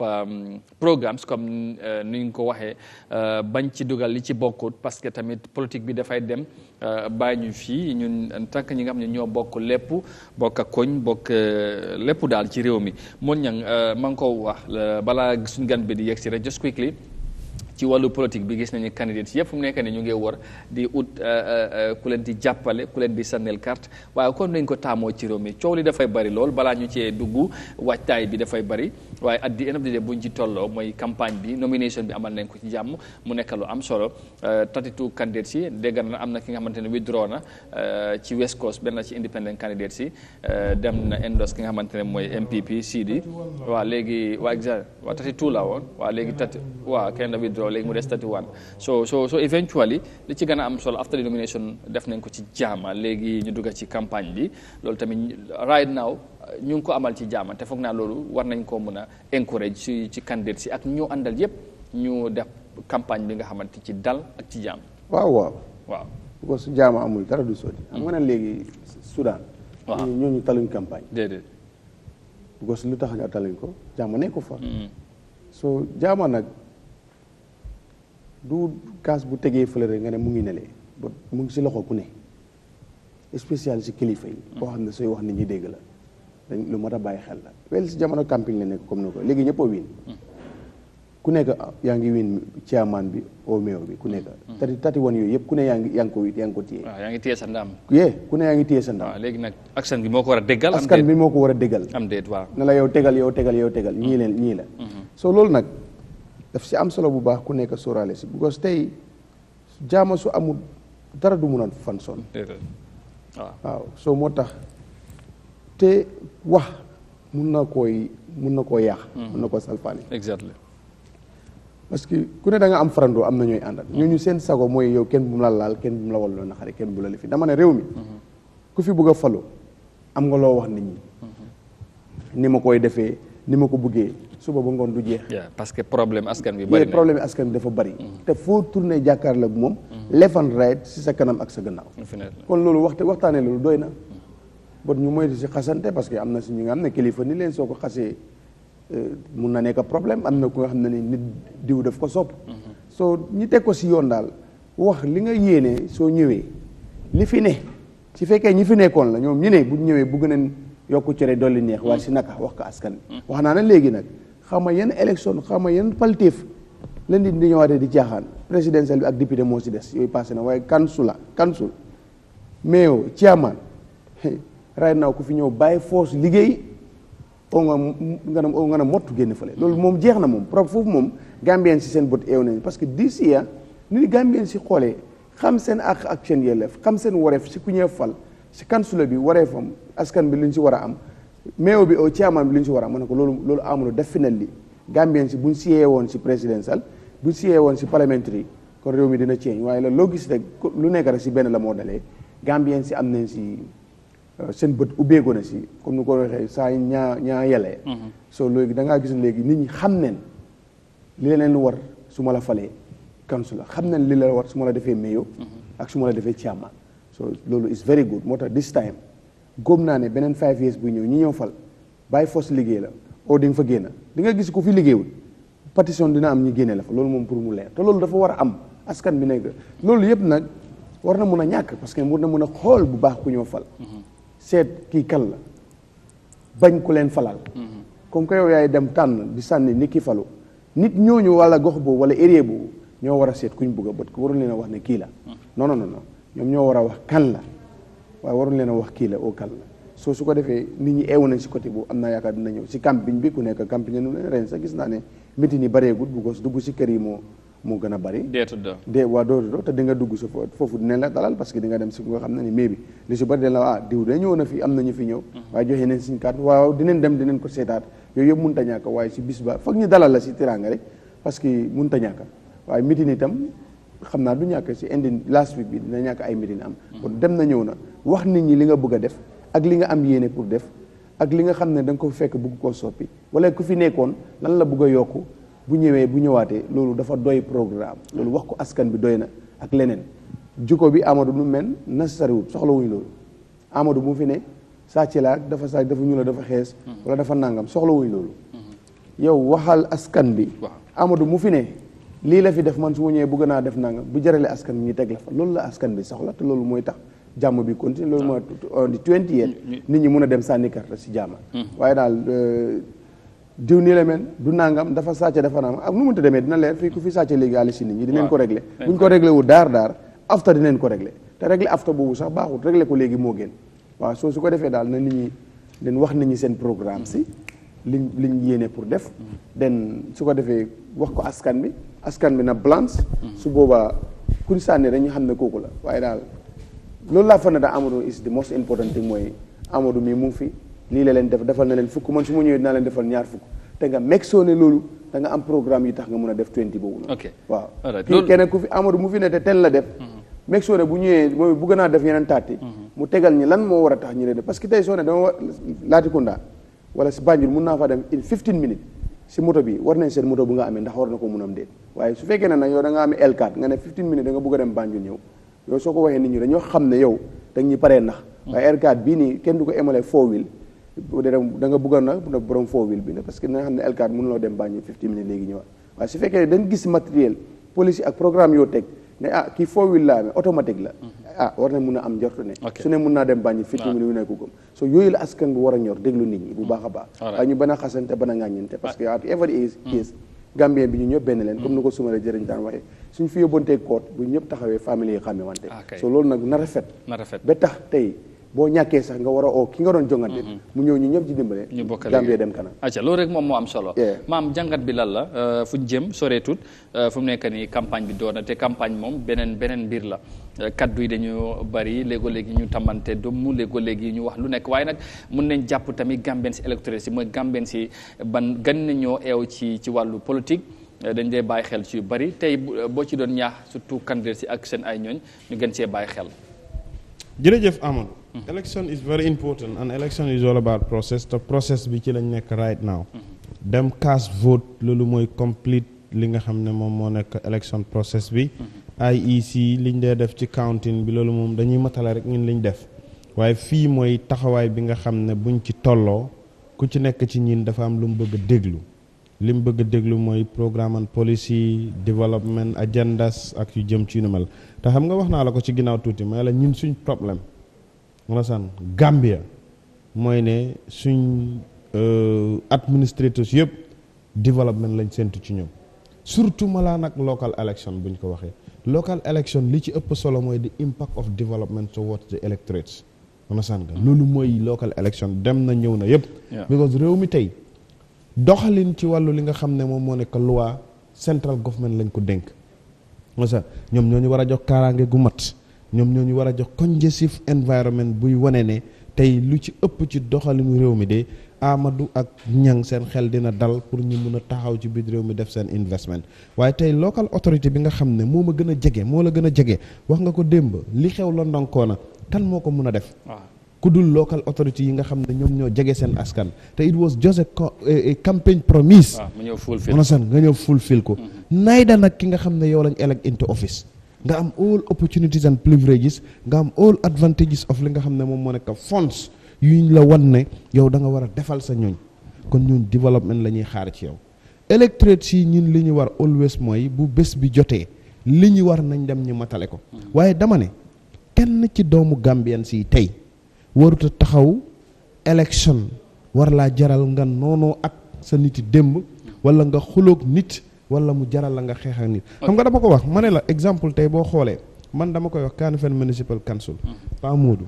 Bakary ak ki nga xam ne moom moo nekk Talib onasan every day ku ma ci bëgg mun naa wax ak yow onasan tey Talib démb rek ñoo nekkoon Bakary mun naa nekk ak moom ëllëg Modou Pa Modou mun naa nekk ak moom ëllëg léegi nag yow mi faral Pa Modou boo ma gisee ak Talib nga foog lan yow mi farak tali boo ma gisee Bakary nga foog lan man benn vote laa am su ma duggee ci ballot box bi ma gëm ne programme man police moo ma doy moom laa koy sànni jërëjëf waaw Amadou baala ma because ñu bàyyi xel nag ne buñ gëmloo nit ñi ne all developments kan local gis nga bàyyi ñul highway bi kan su la mënu koo defar de am na lu nga xam ne nguur moo ko mun de balaa ñuy en loolu askan bi ëllëg ñi fal leen ñu ne yaa ñu war a defaral loo xam ne ni war a mënoo ko pour mu leer waaw ok jërëjëf su ko defee loolu am na solo moon ñang léegi dañooy dugal suñ gan bi yegsi na gannaaw yegsi na dafa waroon a teel a ñëw nag waaye xam nga léegi affaire yi moom waaw mooy loolu moom nag ku dee teel a léegi mu ñëw sax xaar ñu waaye tey xam naa ne affaire bi am nu mu def xam naa trafic bi non jatala moom du dee am problème teel a ñëw bi waaw waaye léegi tey moom xam naa ne dafa am na mu fa demee rek xam naa trafic bi ak yooyu ndaxte monde la waaye lu ci mënta am dafa doon lu am solo ñu waxtaanee li nga xamante ne moom mooy tolluwaay borom West Coast lañ fii dalal moom West Coast Amadou balaa maa daane xam nga fi ñang doon waxee ok li mu wax mooy pour understand ñun xam nañ ne tey développement 100% bi Gambia soxla local council yi mënuñ koo def waaye dama ne in local government act boo demee liñ dénk li nga xam ne mooy local authorities yi muy councilor yi muy ñi nga xam ne ñoom ñoo nekk maire yi ak chairman yi mooy development because development boobu moo tax ñu ne la every xaalis bu ñu jël 60% bi dafa war a delluwaat ci yow ngir mu impact la towards your development léegi nag yow xam nga ne at yiñ génn yëpp lu nu mel gisuñ ko ba tey ñi toog di ci gindi nit ñi pour nit ñi xam ko la jërëjëf loolu am na solo léegi da ngay màbbaal rek su loolu time bi am na noo koy waxee si askan bi rek daf leen léegi baal ma dugal gan bi parce que time bi dafa xala dem Mr Essa Damfa bu NPP moom mooy suñ gan bi tey ci Good Morning Africa Essa ñu am mbégte lool dalal la ci Good Morning xam naa ne namm nañ la lool ndax géej nga fi moo tax ma jàpp dafay baax nga ñëwaat xam naa ne maam yóbbu na la suñu réew waaye ma ne léegi comme tay moom affaire yi demetul noonu ma indiwaat ko ba bàyyi la waaw man te lu ma ci gën a neex moom patient bu mu am li gars yi di wax waaw moom def dee waaw waaye nag boo bëggee yëlëf loolu bu ñu waxee si moom programme bi dafaa jeex léegi boo waxee si moom ma wax si moom te man maa ngi denc lu ma wax si moom bu dafa mel ni moom rek la ñoo wax te am na lu ko indi parce que wax naa la man ku ma respect la yes parce que bu bara amoon doosin bu mel nii romb na fu mu ne waaye féegal la bari lee kii nag is not a fake is a real bu mu méttee ba léegi mu ngi fa bàyyiwut te joxuñ ko cëram de lu leer la lay wax nii te ndaw la tamit mu dem mu sigil ndaw yu bari ci côté boobu Essa ñu am mbégte daal la ñu bàyyi la nga nuyoo Gambien si ñu lay seetaan right now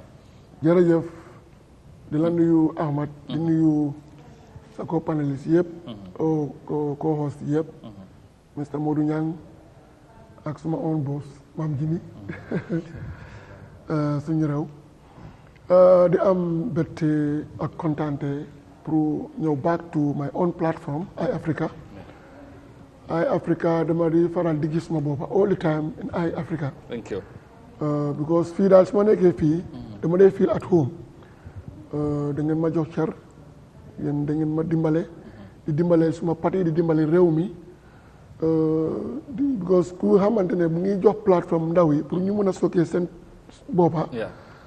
mu jox plateforme all political parties te seen analysis bi very divergent farloo fenn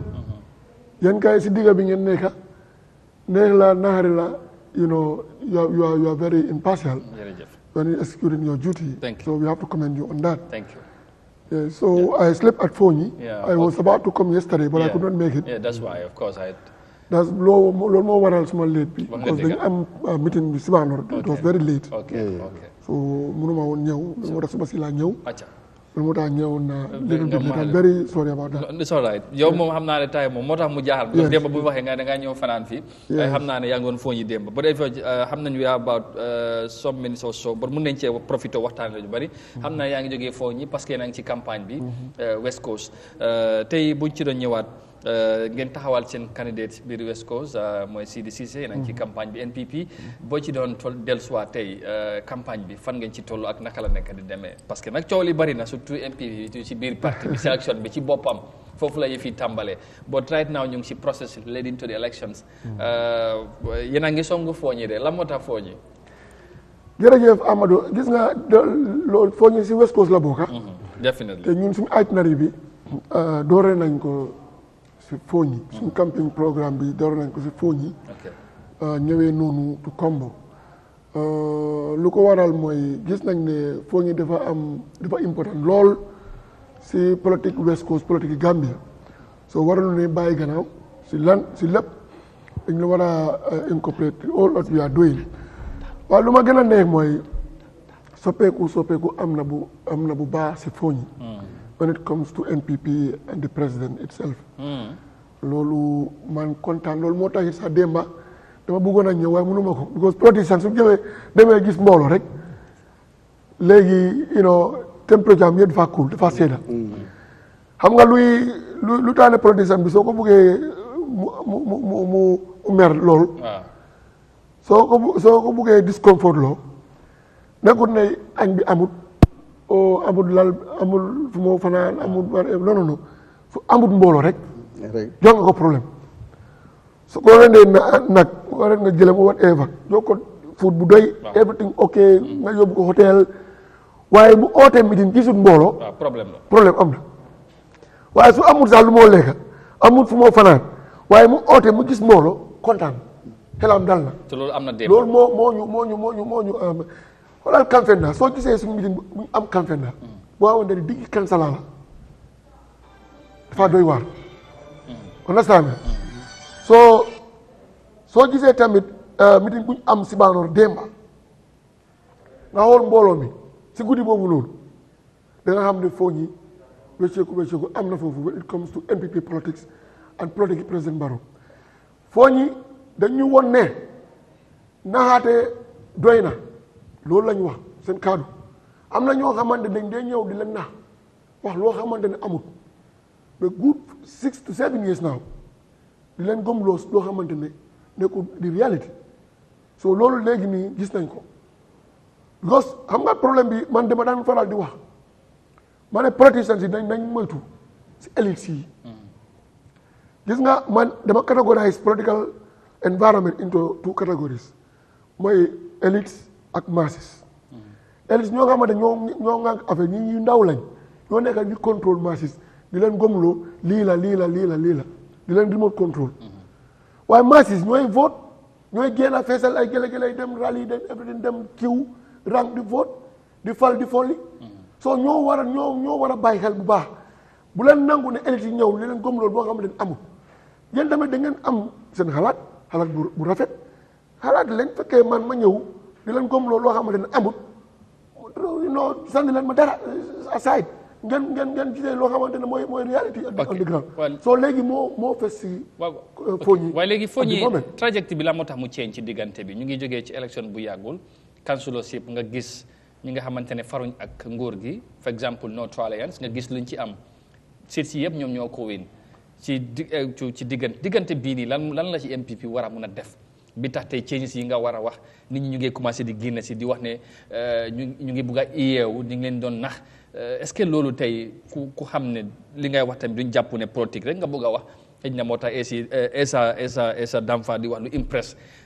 waa MPP dalal seen xel surtout seen candidate bi waaye réalité ku xam ne moom North Alliance ñoom ñoo teg loxo Foni. waaw majority of the seat ñoo win ko Foni xam nga ne 10 it was like 12 is it 10 seat in Foni. yes 7 lañ win. waaw ñun win fa 3. waaw suñu alliance bi. waaw kan moo gëm ne ñun danañ win 3 boobu sax kan moo ko gëm kenn gëmu ko te léegi lu tax ma am nga man dama yaakaar ni toppa politique bi dama daan nekkoon si entourage président bi. waaw dañ daan am 5 meetings in Foni all the constituency dañ fa daan am meeting waaye councilor si boppam bu yaam lañ daan am meeting waaye suñu last meeting people store in fact we could not even have meeting suñu xoos yi lan lañ wax ñu xam ne ñoo ngang affaire yi foofu ñu ne am na ay dëj foofu pour ñu skip foofu noonu waaye di reality on the ground man dama xam ne loolu is just a pretext waaye di reality mooy mënuñoo génne mbooloo soo dee use ne waaw fii am nañ dëj so loolu moo tax mënuñoo am meeting si bu yaam at least is the center waaye ñun foo gisee Kamfenda boo xamante ne Johnson ni kandilaay foofu lañ am meeting demal online nga check mbooloo ñu fa jéena te ñaata nit ñoo tiyee foofu noonu suñ candidat bi bàyyi suñ càmbar bi bàyyi ñaata yuut si ñoo wax ñaata mbooloo lañ fa am man loolu moo ma surprise loolu moo tax ma ngi wax bi yëpp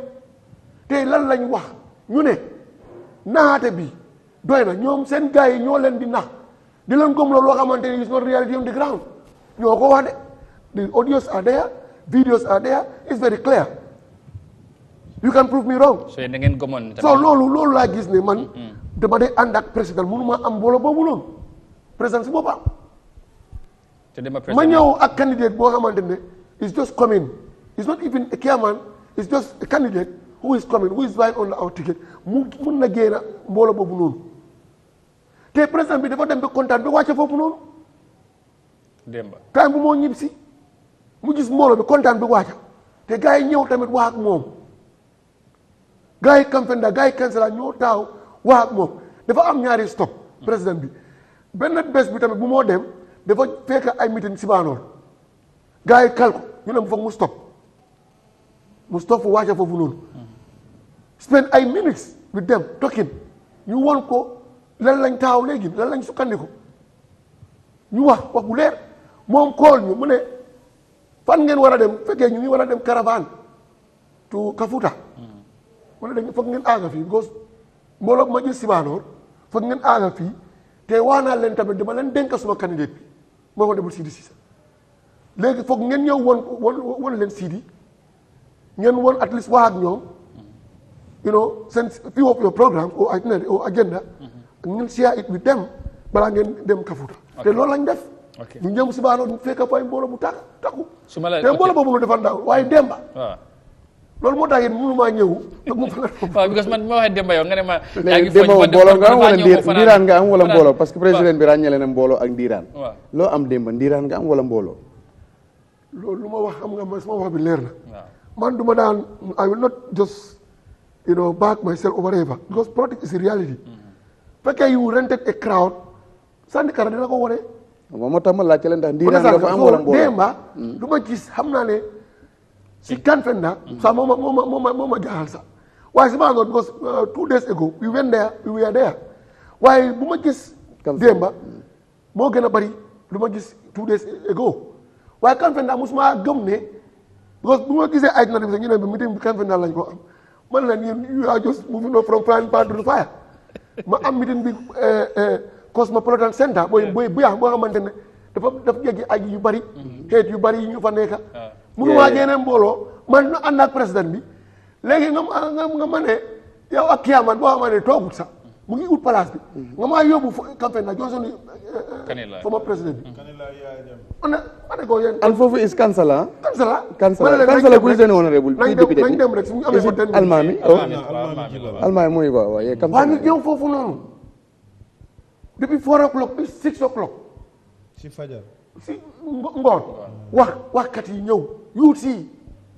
jox ñu seen programme lan lañ daan def foofu noonu am na ñoo xamante ne am good programme mbooloo boo xamante ne yuut si dañ tabax ay four pour wàññi njëgi mbuur foofu ay dalasi la nekku 10 dalasi waaw ñu ne tamit dañ am ay mbooloo boo xamante ne dañ daan dimbal ay néew doole ñoo xamante ne jigéen ñoo xamante ne seen jëkkër yi dañ nañ faatu te seen doom yi mataguñ dara so they have the list ñoom liste boobu noonu demand nañ ko from them ñun tamit lu ñu mën a def at least ñu sànni leen so they agreed to work with us hand in glove ñu ne there are 2 kabilos in Kanfenda yeneen kabilo ñoo xamante ne am courant amul ndox amul lii ñoom tamit ñëw nañ wax ñu ne loolu mooy seen lii seen jigéen ñi amul naa ko amul lii soo seen programme bi yëpp gaaru nañ ko ñun tamit lu ñu mën a def ñu ko def léegi nii ak after élection tamit ñaari kafoo ñoo ñëw téye suñu Kiyaman bi yeneen ni Kiyaman kii lañ Kiyaman West Coast yeneen ni Kiba Madi boo jàll lañ téye loolu yëpp mu ngi si lii so it's very impressive foofu daa yow daal sa xel dal na foofu man daal ma gis li nga gis fekkee moo translate to vote jël nañ foofu. Coming back to the context, Foni alone, the West Coast. Wow, West Coast, 300,000 voters registered. But right now, the Pinganyo is impressed about Foni. No, it was a problem for them. Well, Foni, Bohole, Nyari, Nyati election yi passé, yup, presidential wingen am tuti Foni, Monasanga. Councilor yi ngeen am fa waaye parlementaire bi amu leen fa dara. waaw sax loolu is an open secret. te ñoom am nañ candidate mooy Ibrahima JS Sané. mooy candidate nootu alliance bi seen beneen candidate bi withdraw na tey boo ñuy wax li ngeen am foo ñi ak West Coast yaatuwaay bi gars yi di wax ne expectation yi victory bi ci loxo candidate UDP bi la nekk because Demba déglu naa Demba Sabali waxam bi yëpp mooy ne waa foo ñi nañ moytu pour sànnil ki nga xam ne moom moo nekk Yanks because ku doon dooleel 3 years jot na ko ku buggut réew mi du nit ku ànd ak loi peut-être peut-être seen problème ak li nga wax ci fooñ yëpp West Coast KMC Banjul dafa nekk lu nga xam ne président bi si moom moo ko bëggal boppam ngeen am candidat bu nga am internally yéen da ngeen am problème NPP because deflect am na gitee ngi taxaw fële te moom doomi NPP ñoo ko nekk di topp ñoo ko nekk di support ñoo pare pour sànnil ko karta waaw gis nga lu tax ma tàmbalee fooñ yi comme laaj nañ ma why you people just prioritize to start your campaign exactly nga wax lu am solo si West Coast la bokk te am naa ne fooñ is a 5 constituency the voter population there is not more than 50 something thousand less than 60,000 boo xamante ne 1 or 2 constituency in will cover that one but very significant xam nga ne it is ñun in presidential when we go through the presidential records combat bi yëpp jël nañ ko 7 bi yëpp ñun ñoo ko jël understand nga and also the constitution boo xam ne moo pour more voter number for NPP is from all you know here waaye foo ñi try nañ ba soona waaye 3 lañ win out of 5 understand nga waaye tout boobu noonu boobu bu ñàkk Kansela si la bokk Bintang si la bokk because lu ko waral mooy def nañ campagne presidential campagne in foo ñi moo in Kansela crowd bi ñu pool xam naa ko waaye bu ma dem Kansela ma gis lu ñu wax ma gis crowd bi loolu moo ma impress loo loolu moo tax foog ma protest on that coming to Kombo then we will be coming into Kombo today we will sleep at Kafuta then suñu meeting bu njëkk dañ ko commencé ëllëg from suma own dëkk Faraba Banta we come to Pirang then we come to Tuakot it's Kombo East then from there I will analyse because ñun lu ñu def mooy suñu stratégie bi presidential trajectory bi la jël presidential strategy bi la jël loolu moo taxit we leave no stone unturned we leave no breathing space for on oppositions neither independent or UDP or any other party or PPP. You regarded independence as your main opposition? Yes, they are opposition. They are the private opposition. Of course. Anybody who is not NPP is opposition. So it's not NPP anymore. No, not their candidate. No, you cannot be a party that you defy the party's policies. If you defy a party policies, you stand against the party. But you are no more. He's still a member. Well, okay, but he's not a member. You have some. You work against the party. Now you are not a member. You disqualify yourself. No. If you're a member, he is not your candidate in this election, but that does not disqualify him. That's why he's not our member. For now, he's standing against us. Yeah, that is very nice. We cannot just be arguing on that. No, right now, you stand against us. For now. So you are not a member. Definitely. You can have your internal discomfortment. That is there. There is no home where you see. But during the parliament, you had some other candidates who were independent candidates, but they were part of NPP before. After the elections, they won, but yet still they are now part of NPP. So what I'm saying. Wow. If there's an independent candidate who stood against our candidate. Yeah, right now you see him as. All right? And won. He came, you know that by then, the time that he was standing, he was against us. He was not our member. Yes. If now he won the election, he want to renew his membership. So to the party. He want to come back and renew. No.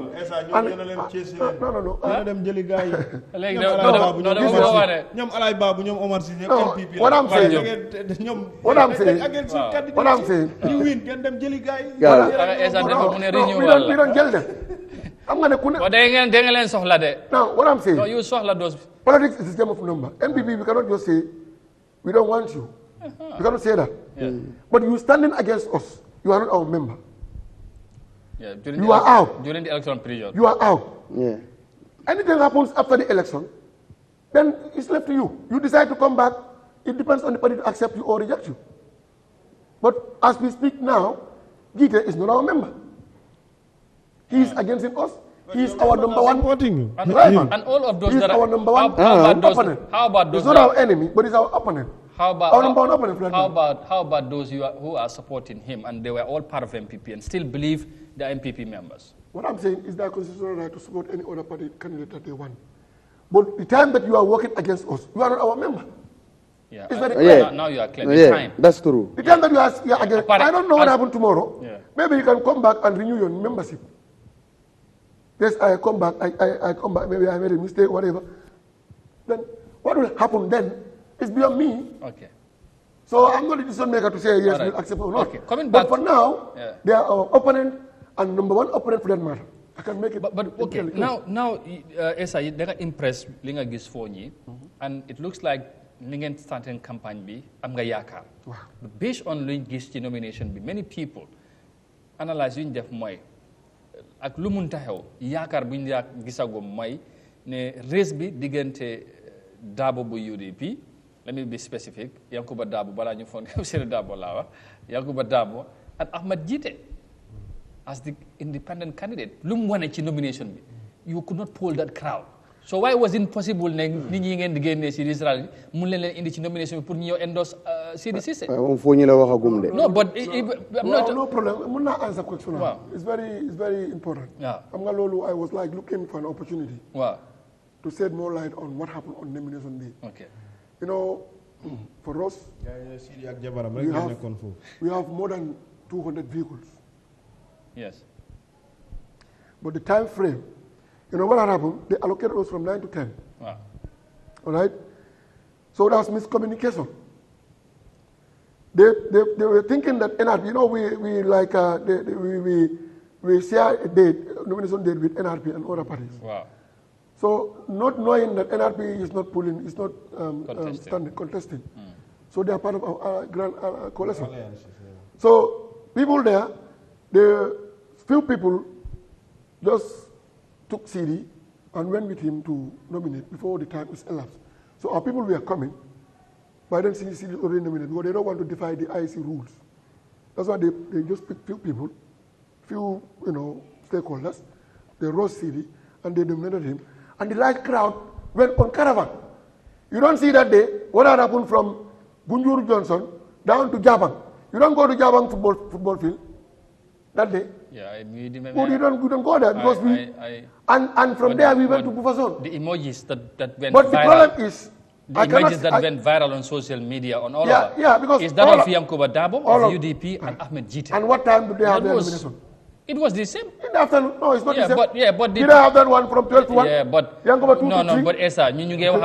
we are talking about the ruling party here. Yankuba is 1 to 2. 1 to 2? And Gide is 12 to 1. Yeah, but then... So they are in the afternoon. No, but the same time, all Bakari nominate few. No, exactly. Yes, no, Bakari's case. Bakari, they negotiated with ISIS. KMC negotiated with him because why they know people couldn't do that, Esa? That's what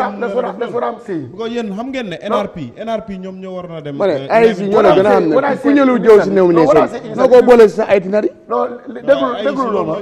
Waaye pare gut nak. So ma déglu won mané la. That was miscommunication when it comes to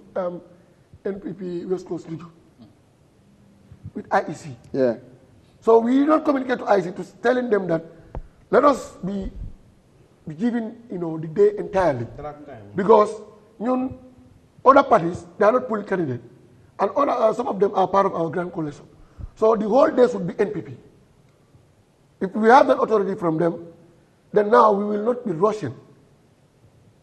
We will not be rushing to just get our candidate nominated before the time is allocated granted. That's why they assembled at Bufason, took their time, worked majestically to nominate their candidate. But that not reflecting that we don't have support, we don't have people. The support, the number of people that we pull out that day is 5 times bigger than all these candidates that they pull out. Yes, I can. But that is not on record. What we have was said, not on record. Luingis Was not on record because we don't follow our candidate when we are doing our caravan. When we assembled at Jabang Football Park, we were not there. But the media were covering the nomination. At the nomination venue. Yes. At the venue, yes, that's what they cover. Yeah. But they don't follow our candidate. So what I was telling you, when it hadn't been that they follow us up to Jabang Football Park, they will know that they are not our match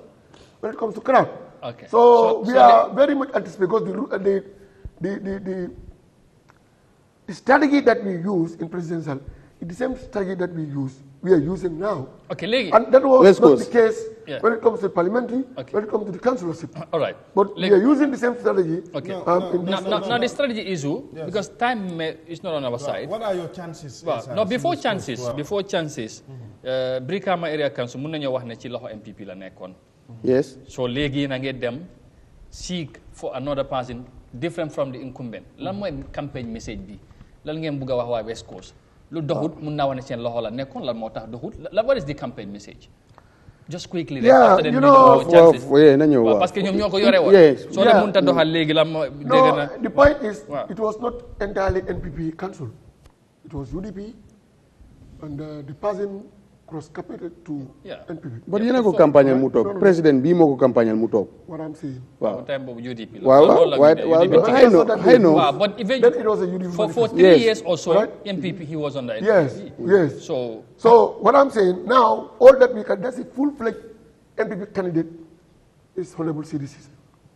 And we have a manifesto that we tailor-made to suit the life and the spirit of people of West Coast region. Among our manifesto, we have a grand master plan for West Coast region. I could have been shared it with you so that you can just take me bit by bit on it. Yeah, now we're going to have the time for that. So a grand master plan. But just Mabuga, you look at the priorities, maybe 1 or 2. The priority areas, that's why I wanted to buttress on. Yeah, just because we have 5 priority areas, but I can just say the grand master plan is like encompassing, we want to digitalize NPP, West Coast region. West Coast region need to be digitalized simply because when you want to maximize your revenue collection and also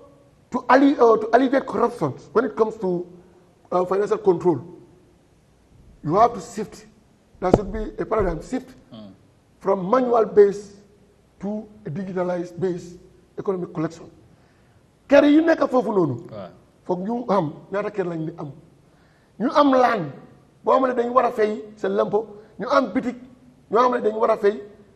dañu war a put it on records ñu xam ne Brikama dafa am 1000 kër 2000 kër yi ñii seen value la kër Salikunda kër Bajikunda kër Dafakunda nii mooy value bi lii la war a fay ndax fay na ndax fayut su fayee nga put ko in the database su fayut nga put ko in database so that you will locate kër ñu xam ne kii fay na fayut loolu dafa indi and dafa yokk suñ koom-koom so suñ jógee foofu noonu we want to make sure ñi ñoo xamante ne ñooy jigéen doo leen jigéen est-ce que Brikama amuñu tax digital payment system? No, it's not there. Sirifo try na why it's not there. Yeah, I could remember something was launched. Loolu KMC rek la am. It was not there. We want to have it. We want to make sure that jigéen ñoo xamante ne they are producing vegetables from their gardens. Ñëpp roast Brikama. We want to decentralize. We want to make major markets in West Coast. Not only Brikama. That market yoo xamante ne dañ am foofu noonu dañu war a indi. We also want to have a big storage facilities. Jigéen su jógee Farabanda for example ñëw Kafuta ou ñëw Pirang pour market vegetable am mënut a jeex mu am storage facility boo xam ne dañ ko denc foofu noonu mu dem ba ëllëg mu ñëw continuer di ko jaay seen gaadi yu mag yooyu tamit dañu war a am foofu storage facility boo xamante ne gaadi yu mag boo xamante ne soo harvesté soo lii mu bari mën nga koo store parce que di ko jaay nanka nekko niwul bi rosin parce que soo gisee ne pomme ñu ngi koo indi mandarin ñu ngi koo indi ñu sori lañ koo indi soo tax mën na dem ay 6 mois lu tax mun da yaaxu dans ce storage facilité boo xamante ne ñu ngi ko préserver foofu noonu soo loolu la ñu pour maximiser nit ñi seen koom-koom foog ñu def leen loolu ñoo xamante ne tam dañ bëgg seen naako ñu fees leen ko ñu indi leen ay borehole irrigation system loolu tam is one of our priority areas waaye lu gën a important mooy we want to transform back to municipal status. loolu mooy the biggest priority. What do you mean about that? xam nga municipal status moo gën a kaw than this regional status. because doo mën a sukkandiku only tax revenue tax duty pour mu mën a maximiser foog ñu shift from that kind of a mentality. da nga war a dem think outside the box. twins or partner with other cities in the world. ñoo xamante ne you can work with them in a bilateral multilateral base pour gis ne ñoom tamit lan intervention lañu war a def si West Coast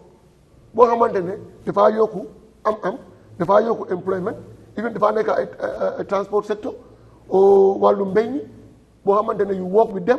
council also will have their share they will create employment understand nga and also maximize revenue base of the council. Okay. Yes. Yeah. Very good. Now, as the saying goes, it is easy said than done. You know, mun ngaa toog fii wax dinaa def lii. I have a lot of areas comme youth sector, I know. But I know you have exactly. Time du ñu may. So léegi but li nga jotal li ma gun fii fan ngeen jël resources pour mun koo def. Parce que right now Brikama Area Council seen account bi déggoon naa ne lu fa nekk bariwul su fekkee am na lu fa nekk because ngeen ñëw rek bugg a dig nit ñi dinaa def lii dinaa transform all and that you know ñu mujjee point bu maam wax but how resources yi fan lay jógee you know as a council you know ndax da ngeen di ñëw yéen tamit ngeen yokk a tax yi nit ñi gën a fay and all that parce que loolu tamit problème la yaa ngi wax ne it's a tax based collection and all that before ngay build partnership you must have a starting point fi ngeen mun a dooree foo loolu naka ngeen koo starté. Gis nga yokku tax bokku ci ñun we are thinking of wàññi tax because tax as far as you keep on increasing tax you know it may reflect back negatively not only on the because those that are paying if they are businessmen and women they'll also increase their commodity. Xanaa loolu tax ngeen wax gars yi ñu because jury bi from 5 to 10 léegi delawaat nañ ko 5 xanaa loolu yéen a ko wax Sirif. No point bi mooy. we are very much conversant. ko yokkoon ñu indiwaat ko. we are very muy tàggatoo nii lan lay yokk. we are very much conversant. waaw delawaat nañ ko. with the life and the livelihood of people of West Coast. xam nañ ne ñun foofu lañ dëkk. Okay. Understand nga we feel the pain because we all part of the struggle. Yeah. so loolu moo tax gis nañ ne yokku affaire bi. it's not solution. léegi la mooy indi xaalis bi nag pour yëf yi indi xaalis mooy lu ma la wax nii. waaw xaalis bi mu faa. fan. Why? Yes, even West Coast. ñi ñoo xam ne payments is there. People are paying. lu ñu war a fay. ñaareel bi fekkee di collection bi ñu digitalize ko. yes. dafa tax ne corruption bi. wàññi ko lu dee miss dafa bari. lu dee jaar ci suuf. dafa bari. ak lu dee feeñ si kaw. lu dee jaar ci suuf bari na. wala yàgg nañ ko dégg fii de. waaw loolu mu tey loolu lañ bëgg a stamp up. how will you do it? da nga war a def loo xamante ne dafa discourage loolu noonu. because you cannot just point finger to somebody that you are corrupt, you are doing corruption. Okay. Where you cannot substantiate it because why do you have to back yourself with evidence and documents. Okay. loolu moo tax suñu xamee. suñu demee dugga si digitalisation bi loolu dafa maximize profit bi ak income bi. to wàññi corruption bi. to tam change to municipal yi. good boobu tamit dafa nekk another